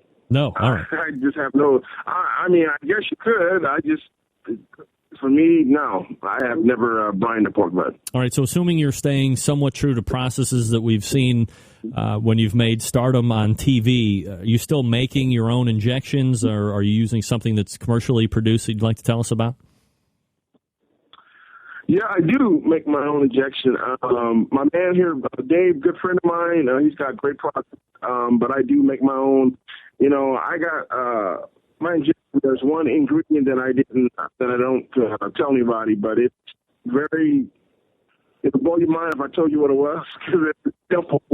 But what happened was I was at a contest down in Iola, Kansas, and I had to go to the grocery store, and I had gotten a pinch, and I forgot my butcher's, actually. I forgot my butcher's injection. And so I just kind of threw some stuff together, man, and I ended up getting like the fourth place call, I think it was, in pork. And I'm like, hey, I'm on something. So I've been working on that little and tweaking it. It's my homemade little deal I do. And, but my man here, Dave, he's got some awesome stuff. But for me, I just a little injection. A lot of it you see on the show, it's that simple. But a couple of things I added to it too to put the final touch on. Mo, the product that would blow my mind, it's not liquid smoke, is it? No, it's not. All right, thank goodness. I don't care whatever else. It's not going to blow that would blow my mind. So anything else isn't. Dave, have you ever brined a pork butt? Not for competition. You're not going to penetrate the depth of that pork butt by brining at a competition. It takes weeks for a brine to penetrate into that thick muscle. Anybody that really thinks they're doing that needs to brine in a colored water, and they'll see that they're not getting an eighth of an inch. So you're not really doing yourself much justice. All right, so Dave, are you injecting your pork butts, and if so, are you using any type of commercially available rub? Yes, sir. I do inject my pork butts, and yes, sir, I do use commercially available product. Is that a name that you might be able to share with us by chance? I do not mind sharing that with you. All right. I do use a product that's found at, I do use my pork injection along with the liquid that we add with it. Is not to diverge, but would somebody actually come up to you at a competition, Dave, and say, do you use Butcher Barbecue products? Oh yeah, I get it probably weekly. And there's in my trailer, I've got a red cabinet that houses my product that I use for my own self, and people will come up, and if I've already ran out of product that I sell, I'll just open up my cabinet and pour them some right out of it. I use exactly what we sell. I've given away my own product right out of my cabinet just because they didn't need as much as I had, or I was out of the small packages or something like that. So if there's any doubt, hey, they can open it up and look at it. All right, so let me go to this question. Mo Kason, we'll go back to you. Do you ever set your pork butts out in advance for any type of warm-up or get them to like a room temperature, if you will? Is that something that you practice when you're cooking? As far as my pork is, I take it out of my reefer and trim it up. It's a couple stages I do. I first trim it, and then it goes back in the fridge. And then maybe I would say around 9 or 10 o'clock, then I put a marinade on the outside. And what I do, I'll just tell you, I buy this stuff called clods. It's just a brisket marinade. And I like it. I just kind of take a little bit of it, maybe a half a cup, and I just rub the outside of that pork butt with that. And I've always done it, and I like it. And so, people think it's crazy, but it's just a brisket marinade. But I rub my pork butt down with that, and then it goes back in the refrigerator. And then about 11 o'clock, I'll bust out my injection, and I'll inject everything, and then it doesn't go on the pit till about 1 or 2 in the morning. All right, Dave, do you let your butt sit out at all in advance for any type of a warming up period, or no way? No, I do not. I take them out of the ice chest, we inject them, put a rub on them, put them right back in the ice chest. All right, Dave, let's go ahead and stay with you here from Butcher Barbecue for the next question. How far in advance do you rub your butt prior to going onto the cooker? I inject my pork butts at noon. I apply the rub immediately after that, and they go in the ice chest, and they set for 8 hours till they go on the smoker. Wow, rubbed for 8 hours. All right. Mo Kason, how far in advance are you rubbing your butts prior to going on the cooker? An hour. 1 hour. 1 hour. Have you ever? Go ahead. Huh? Go ahead. Yeah, I just do it for 1 hour, man. I have to pit up the temperature, and I get my rub out, and I rub the butt down, and then they sit for about an hour in the fridge, and then I take them right from the fridge to the cooker. Have you ever rubbed your butt in advance, like a 7 or an 8 hour thing before, or just something you never even mess around with? No, I have my wife rub my butt, so that's it, man. Hey-o! Right, leave the comedy to the host, Mo. All right, back off. Dave, have you ever applied rub not that far in advance and noticed any difference? Yeah, hold on a second. Yes, I have. One time, as I went to take them out of the ice chest, I didn't think they were good. I think they'd soured. Thought they were close before we injected them. And we'd run to the store and get some. We injected, put the rub on them, put them straight in the cooker, and we ended up with 3rd or 4th place that weekend. So, but yeah, I have done that. All right, Dave Bosker from Butcher Barbecue, Mo Cason from Ponderosa Barbecue joining me here on the show. We're doing the pork butt roundtable competition style. Dave, I would assume, just like injections, that you're using your own commercial rubs as well? Yes. All right, now, are you using, because you're injecting, do you use the perfect rub, or are you using the honey barbecue rub, or what? Which one do you use? I use I put 2 layers of rub on. The first layer and everything is the hickory seasoned salt, and then my premium rub. All right. And Mo, are you using your own? Do you make your own rub, or do you use any rub, or do you use a rub that's existing out there commercially right now? I make my own rub. I got my own concoction. It's low budget. It's good, I think. It'll be available maybe hopefully next year or so. But I call it my Big Mo Porker Rub. Big Mo Porker Rub. All right. Next. Brand. Let me get rid of that question. So this is something that I usually ask the rib guys, and I've decided on this show I was going to ask the pork guys. Is the rub that you're using on your pork butt different than the one that you would use on your rib? We'll go to Mo Cason to answer that question first. Yep, my rub for my pork that I make has a lot more savory attributes to it. It's got a lot more heavy garlic powder, and it's got some other things. But it's more. I wouldn't use that for ribs. My ribs rub has a lot more. Has cayenne, lemon pepper, things of that nature. I mean, lemon powder, excuse me, and some other stuff. So it's a little sweeter. But my pork rub's not really all that sweet. Dave Bosker, do you use a different rub on your pork than you're using on your ribs? Oh, yes. A lot different. Right. Just because you want a different taste, then I would assume, correct? Correct. All right, so is there anything else during the preparatory process before they are ready to hit the cooker that you're doing that we didn't talk about? Mo Cason, Ponderosa Barbecue. No, I just, I do my steps all the time, and the steps that I told you, and no, I think I hit all my marks on that part. All right, Dave, anything else that you're doing in the preparatory process that we haven't covered? Well, other than the liquid that I used for my injection. Okay, what do you suggest?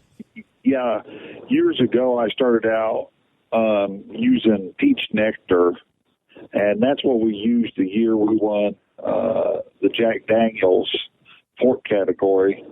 And then around here, we got to where we was having a hard time finding a good peach nectar, and so I switched to a Welch's white grape juice with peach, and I've stuck with that ever since. I really like the flavor that gives to it. All right, duly noted for everybody that is. Oh, yeah. Yeah, go, Mo. Great. Yep. Yeah, I was going to tell you, dude, there is one thing. On I do my Pepsi injection. I seem to like they got the new Pepsi alcohol throwback Pepsi. Yep. And that's what I used. I don't know if this has got real sugar in it, I guess. So that's the only difference. Instead of the regular blue can Pepsi, I used the throwback Pepsi. Gotcha, throwback Pepsi, because it does have real sugar. That is absolutely correct. All right, so let's go ahead and move on to the cooking session. We got about 3 minutes here before we have to break again. We'll start with Dave Bosker from Butcher Barbecue. How long are you allotting, Dave, for the pork butt to cook? Do you have it's got to be done in X amount block of time, or is it done when it's done? What's the deal? It'll cook for between 12 and a half and 13 hours. Wow.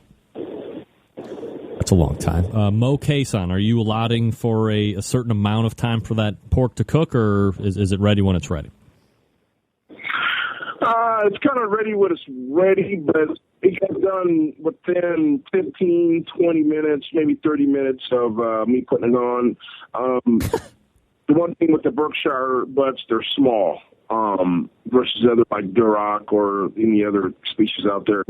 So they don't take as long, obviously, and that's kind of a downside too, because I mean you don't get as much out of it as far as pieces, but the pieces that you get are succulent and they're off the chain as far as flavor. But you know, I'm going to make a change and I'm going to start cooking 4, because I think I've been in a pinch a few times lately that I haven't got the as much choice pieces that I want to turn for the judges. I'm just kind of scrounging and scraping for what I need, and I just need to add 2 more butts and cook those, and that's what I need to do. But I put mine on around 1, 2, and it's normally done 9 in the morning, 10 o'clock in the morning. All right, so you're looking between 7-8 hours or so. Mo, we'll stay with you for this one from Ponderosa Barbecue. What kind of wood do you use for smoke flavor when you're cooking the butts?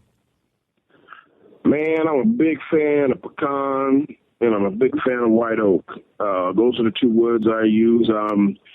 When I cook my pork butts in my old hickory, so I'll put a stick of white oak in, and then about 5 or 6 chunks of pecan.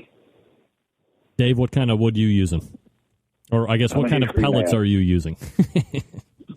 Yeah.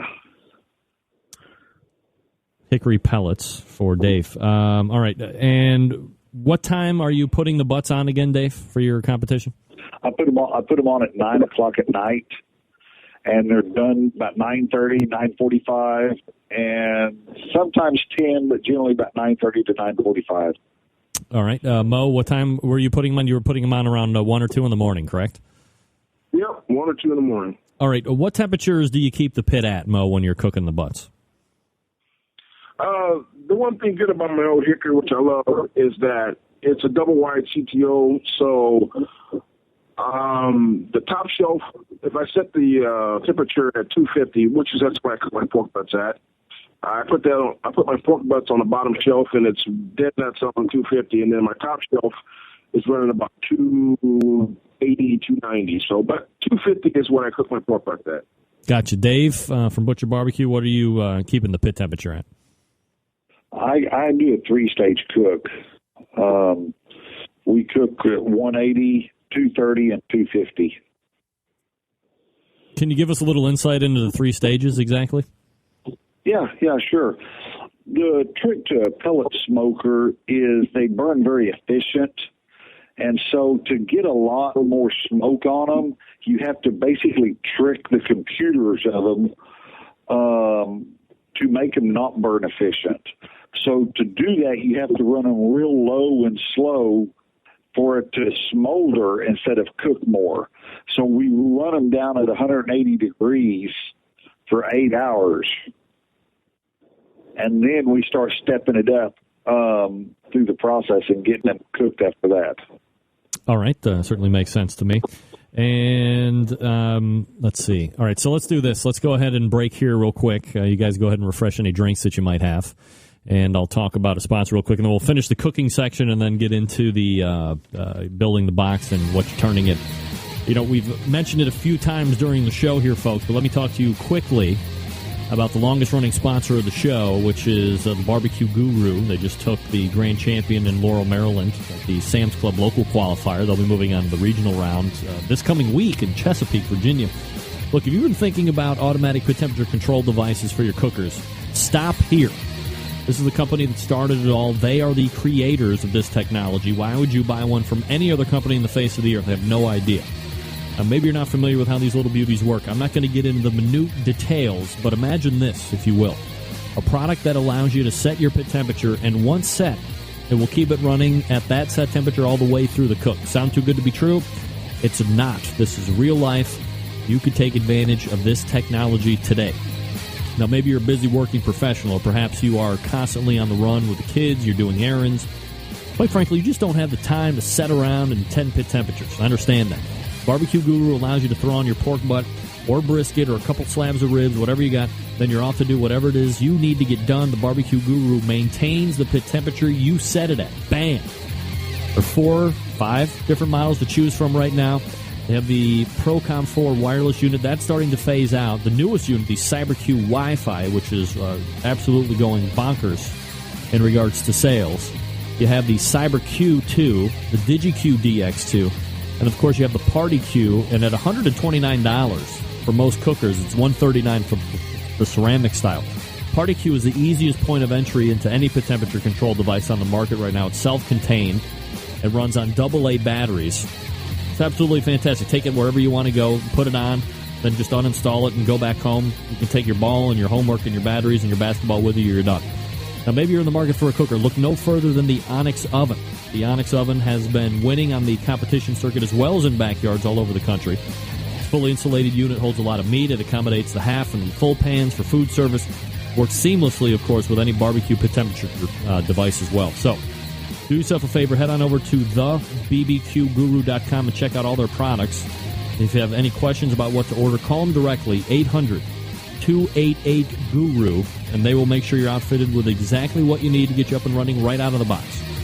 thebbqguru.com, or again, give them a call, 800-288-GURU. A breakthrough barbecue technology. We're coming back with the finish of the cook, and then we'll get into how you're serving this pork butt. Stick around. We'll be right back.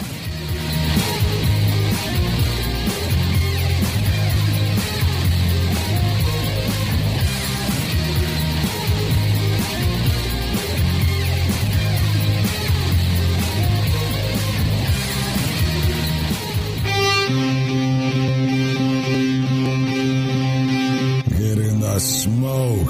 Call 877-448-0433 to get on the air. Now, here's your host, Greg Rempe. All right, we are back doing the Pork Butt Roundtable, joined by Mo Cason, Ponderosa Barbecue, and Dave Bosca, Butcher Barbecue. Make sure you're checking them out. All right, let's finish the cooking portion, guys.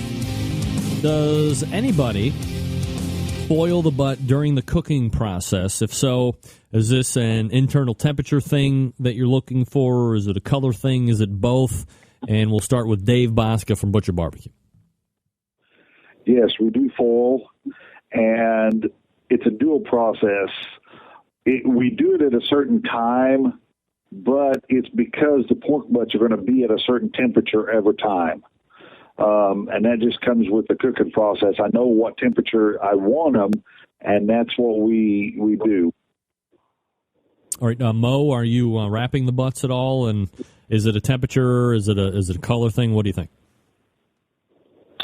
No, I don't wrap at all, actually. What I do is I've got an internal temperature that the thing with Berkshire is that they cook differently than what your standard pork you buy at Sam's or Walmart. And the mistake people have with it, and I've known a lot of teams that go out and buy this Berkshire, and then they're frustrated because they wonder why their pork butt is mush, or because a Berkshire cannot take the way the marbling is and the way the tissues are, that they're done a lot sooner than a regular pork butt. So I don't cook, I don't foil, and basically I just put the probe in, and I reach a temperature, say, I start checking around 180, and but 178, 180, and then I'll know when it's done is when I give that smack to that top of that button, and if it gives you that jiggle back, then I know she's right. Jiggle back, that's right. So since you're not foiling, Mo, do you do any type of basting or spraying during the cooking process at all, or no? Yeah, I do. I baste. Yep, I baste, and it gets a nice color to it. And that's why I don't have a lot of sugar in my rubs, because I don't want my pork butts to get overly dark. Dave from Butcher Barbecue, are you before you get it into the foil, do you baste or mop or spray or anything like that? No, we don't open the smoker up until we're ready to wrap them the next morning. All right, so Dave, if I might stay with you here, and if you could take us back to pork school real quick. There's been a lot made over the last 3, 4, 5 years, maybe mostly because you've seen competition barbecue on television, so you've heard the term money muscle a lot more, and you've seen it being sliced off and turned into a box. What the hell is money muscle, and where is it? It's really hard to describe where it's at because you can always say if the bone sets here, it's on this side type thing. But with the left and the right side of the pork butt, I'm going to try to describe it as close as I can. Let's say with the fat down on the table, the fleshy meat's up at you. If the bone is protruding on the right side and let's say the bottom or facing you, then the left side would be where the money muscle would come from. It would be the opposite of the two bones protruding. It'd be over on that far side to where it's all muscle and no fat. It's really hard to describe. I mean, I don't know of any really great way to say where it's at unless I had a picture to show you. All right. Well, I mean, that's certainly better than I'm going to do. That's not saying much, of course. But Mo Kason, let me ask you this. You know what? Let me backpedal real quick, guys, and ask you this as far as the cooking process. We talked about foiling and this and that. When you start out, Mo, go ahead and answer first. Are you cooking in aluminum foil pans, or they just go right on the grate? I cook one in a pan, and the one that I'm going to get my money muscle is cooked in a pan, and my pullable butt that I'm going to pull my pieces off, it's not in a pan. It's on the rack right next to it. Dave, are you cooking pork butts in pans? No, I do not. Okay. So, kind of keeping with the money muscle talk, and we'll go back to Mo Kason for this first. And you just kind of alluded to it. So you are cooking one specifically for anything that isn't money muscle, and then you are cooking one specifically for money muscle. That is correct. Okay, Dave, same thing for you. Are you cooking one specifically for money muscle, and then the other one you're getting all the other pieces from? No. So I know that was not the answer you expect. I don't turn in nothing but muscles. That's the only thing you turn in? That's correct.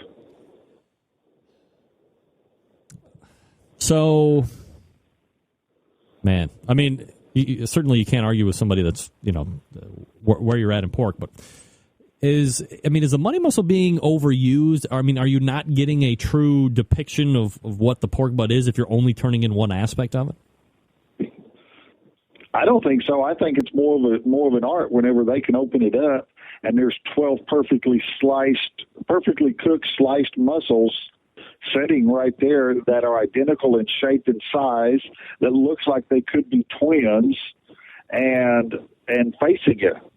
I think they're a beautiful box. I get lots and lots of 9s on appearance. So no, I don't think it can hurt you at all. I think what can hurt you is you put multiple items in the box and one's not as good as the other.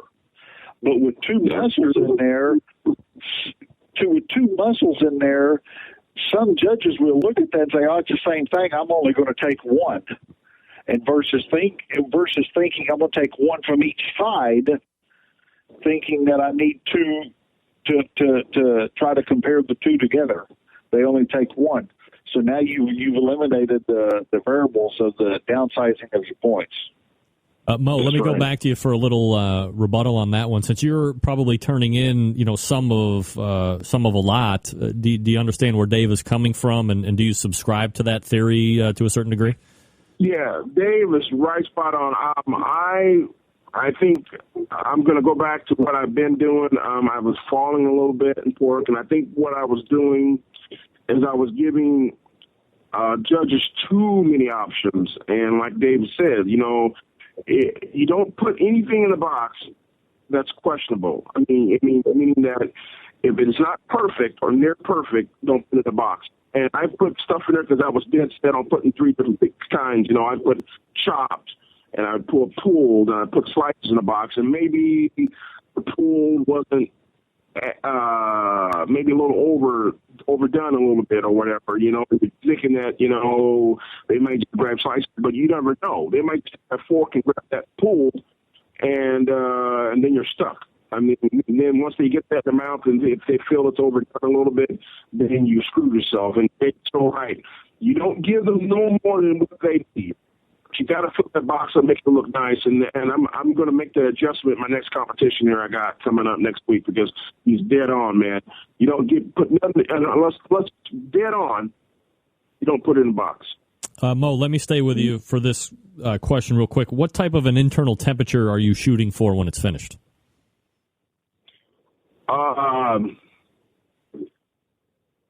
Well, as I said again, I'm cooking Berkshire. It's different. I mean, I'm saying about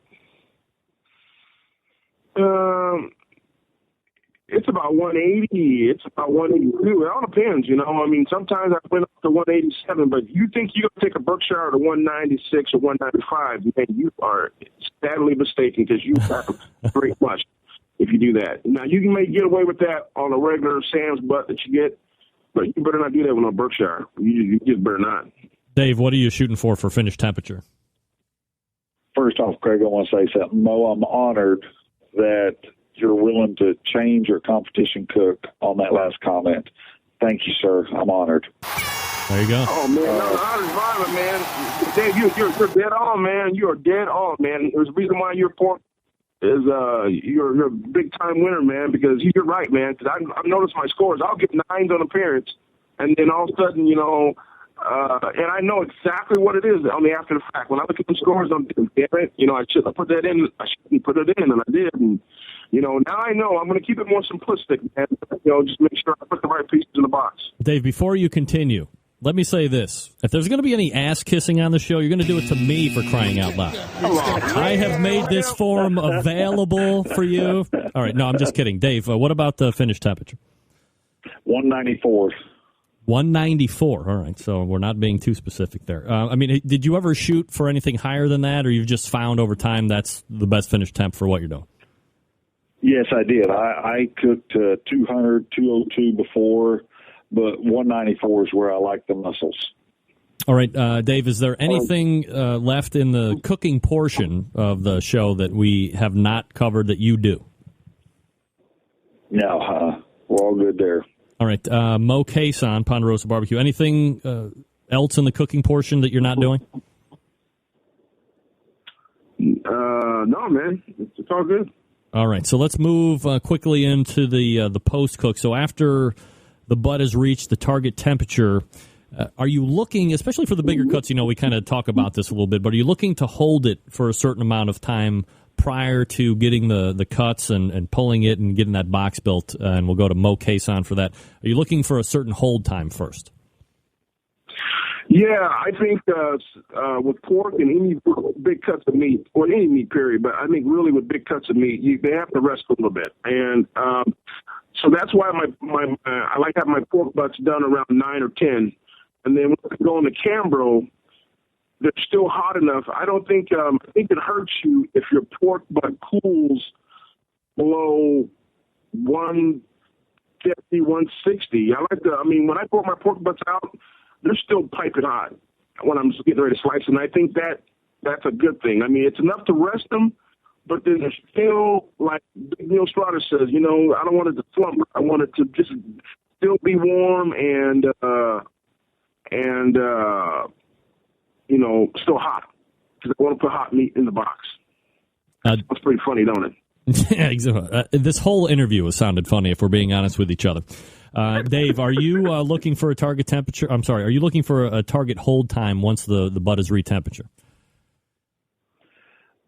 I would say I am looking for that hold time. I'd like for them to rest 2 hours minimum, but generally they're resting for 3. They're coming off between 9:30, 10 o'clock at the latest, and they're not even they're going to be opened up just as soon as I'm done cleaning up for ribs, and then I get started on the pork. So they rest that whole time. All right, Dave, let me stay with you here for this question real quick. Are you saucing, or, you know, after you get your pieces that you're ready to turn in, you've built that box, are you glazing or saucing the pork? Are you spraying it with something, hitting with a little bit more seasoning before you run it in to the judge's tent? We do sauce our pork, but I don't put any more rub on them. All right. Is that what you're asking, Greg? I'm not following you for sure. Yeah, so you are talking about prior to turn in, right? Correct. So once you have you've gotten your pieces and everything, are you adding anything else to that before you put it into the box? A sauce, a spray, something like that? Yeah, we do use our sauce, and that's what we turn it in with. All right, now, are you cutting that sauce with anything, or is it just the straight sauce right onto the pork? I cut it with the juices out of the foil. Okay. And Mo, once you get your pork set with what you're going to be turning in, are you spraying it with anything? Are you glazing? You saucing? What are you doing with that before you put the top down on the box and run it over? Yeah, I do the same thing. I actually take some of my goodness that I've collected in my money muscle pan, and I strain it, and then I add a portion of that, percentage of that, to my competition sauce, and then that's what I sauce with. All right, real quick question before we get to the parting shots segment here. I've asked every panel that we've done here over the last month or so, and it comes down to this. Garnish. Right now it sits optional in KCBS. Would you like to see it either voted in as a mandatory part or just voted off altogether versus sitting around in this optional state? Because if we're all being honest with each other, I can't imagine Mo Cason and Dave Bosca deciding that they're going to go to a competition with all the money they have invested and then not garnish a box. I mean, that seems unfathomable to me. Does it make sense for this sanctioning body to finally either vote it in as mandatory, since everybody's going to be doing it, or vote it out altogether so it doesn't have to sit in this limbo state that it is? And we'll go to Dave Bosca first. I'm going to start with saying I like garnish. I like to use the garnish to help set the meat up, to help make it present. Sometimes if you do have a blemish on one of the meats, you can use your garnish to help obstruct the side of that for the appearance scores. That being said, to answer your question outright, I think they should make it mandatory simply because that's what sets KCBS apart from the other contest out there. And would you go to a contest and cook without it? I think you're a fool if you think you're going to do 4 categories and be good at it without a garnish. And those that do, it's just that they need to come by my trailer. I'll show them how to build a box. I have no problem doing that. But I really think that you need to perfect your box without the meat as well as with the meat. All right, Mo Cason, how do you weigh in on the garnish being optional right now? I do believe, and we belong to, Dave and I belong to an awesome sanctioned body, KCBS, and that's what sets it apart from all these other sanctioned bodies. And like you said, I like that. Be able to put my meat on, the garnish, and like you said, you can hide some blemishes with some of the garnish. The only thing I wish they would do is they would allow any type of green garnish. I don't care if it's endive, red tip lettuce. I understand that they talk about marking and all that kind of stuff, but I really don't care, what kind of garnish you have, me personally, but I can understand them keeping it to parsley and the non and green leaf lettuce and only. But hell, when you do it right, you're not going to really see much of the garnish anyway. So, but I love to use endive or some of the kind of stuff that has a little more firmness to it, but that's cool, man. I really believe KCBS is an awesome organization, and I like that they do garnish. I mean, like you said, Dave, you'd be a fool to think that no matter how good your product is, if you're going to put it in 4 boxes with no garnish, man, I'm telling you, man, and you got a team right next to you that's doing just as good as you are as far as putting out product, and it's laying on a beautiful bed of parsley that looks like a pudding green. I'm telling you, man, you eat with your eyes first. And I'm saying, when you see that pork laid out there on that nice green pudding green, man, I'm telling you, you're going to get better scores. You just will. I mean, granted, it's supposed to be a meat contest, and if I get everybody to put it on a piece of foil, it's will be it. But I just think it looks really appealing when you have your meat laid out there on that garnish. All right, Dave, we'll go to you to start the parting shot segment. So this is where I show my appreciation to my guests. You are completely allowed to pimp, promote, Tell us about anything that you want as it relates to either you or business or whatever. So, Dave, the floor is yours. Well, thank you, Greg, for inviting me on, first off. And Mo, see you down the barbecue trail. I've got a barbecue class scheduled for the last weekend of December in Southern California. It's about halfway full right now. So if you're thinking about it, you need to get with me. We need to get your name on the list and get it paid for so we can hold your spot. I'm working with a friend out there, Tom Emery. He's being our runner. He's going to supply the pit and stuff to where we can just fly out there. And it's going to be tied in with the contest afterwards, so that's something that's going to be kind of fun. We're getting ready for the KCBS banquet. I've been asked to do a little 30-minute segment as a presentation there. I'm trying to take ideas right now, what people want to know about and learn about. I can educate myself on what they want to learn so I can help teach them. Gosh, Greg, we're always coming out with new and different promotions, as you well know. So keep an eye on the website. You don't know what's coming around the corner. That's right. That's Dave Bosca. ButcherBBQ.com is his website. Mo Cason, the floor is yours, sir. Rip, I'm glad you asked me to be on, man. And pleasure. It's an honor, man. Dave, we're good buds, man, and I'll see you down the road.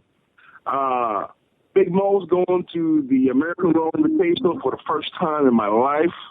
I'm just thrilled to be able to go to the Invitational, and I'm also going to the Jack Daniels, baby. First time ever, bucket list contest.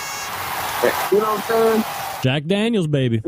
It's all like a neck bone, man. I'm going to go. I really feel that I can do well down there, man, because, the way I cook and, I cook from my heart. I may not win all the time. I may not, but I hang in there with some big boys like Dave, and I just feel, man, blessed, man. I'm just thankful. I'm going to be working on a cookbook here, maybe just start this winter.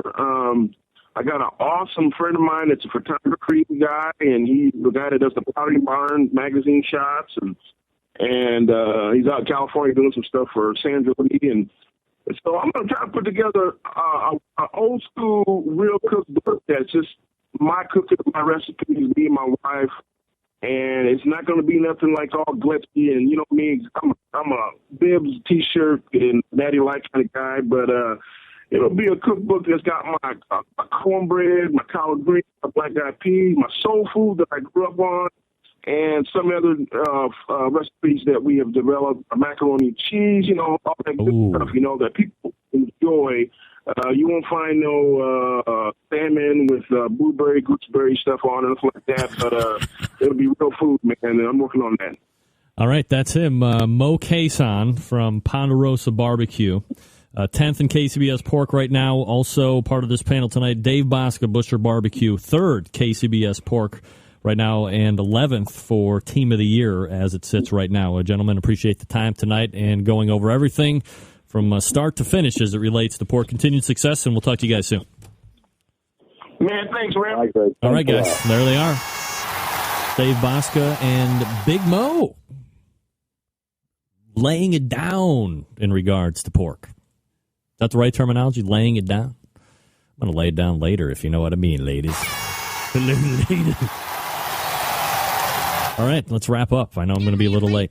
Hello, everybody. This is Gary. First, this ID from Gary Vaynerchuk. Wine Library TV, a.k.a. WLTV, the #1 wine show on the internet. And this is BBQ Central. All right, if we look back to the first hour, we find Sterling Ball joined us. We talked about the King of the Smoker, $50,000 prize. That's going to be December 7th and 8th, I believe. BigPapaSmokers.com. Sells a lot of cookers, by the way. More than cookers, evidently sells a lot of strings. A lot of strings, every 30 seconds, I believe. Thank you for allowing me to pay at least my proper homage to September 11th, 11 years ago. Today. That's when it happened. And, of course, thank you to my second-hour guest, Dave Bosca, ButcherBarbecue.com, and Big Mo Cason, Ponderosa Barbecue, for breaking it down in terms of pork for the competition. That wraps up the competition roundtable, by the way. We might look to do the backyard here coming up next. If you have raw cast iron, let's help control the rusty grill grade population. If you use it, once it's starting to cool down, brush it off with a little bit of Pam, a little bit of Crisco, let it burn back in, reseason it each and every time. It'll give you years of rust-free service. And tonight, more than any night during the year, September 11th, 2001, I will never forget. You won't either. Till next Tuesday at 9 p.m. Eastern Standard Time, this is your program host and proud U.S. American, Greg Rempe. Good night now.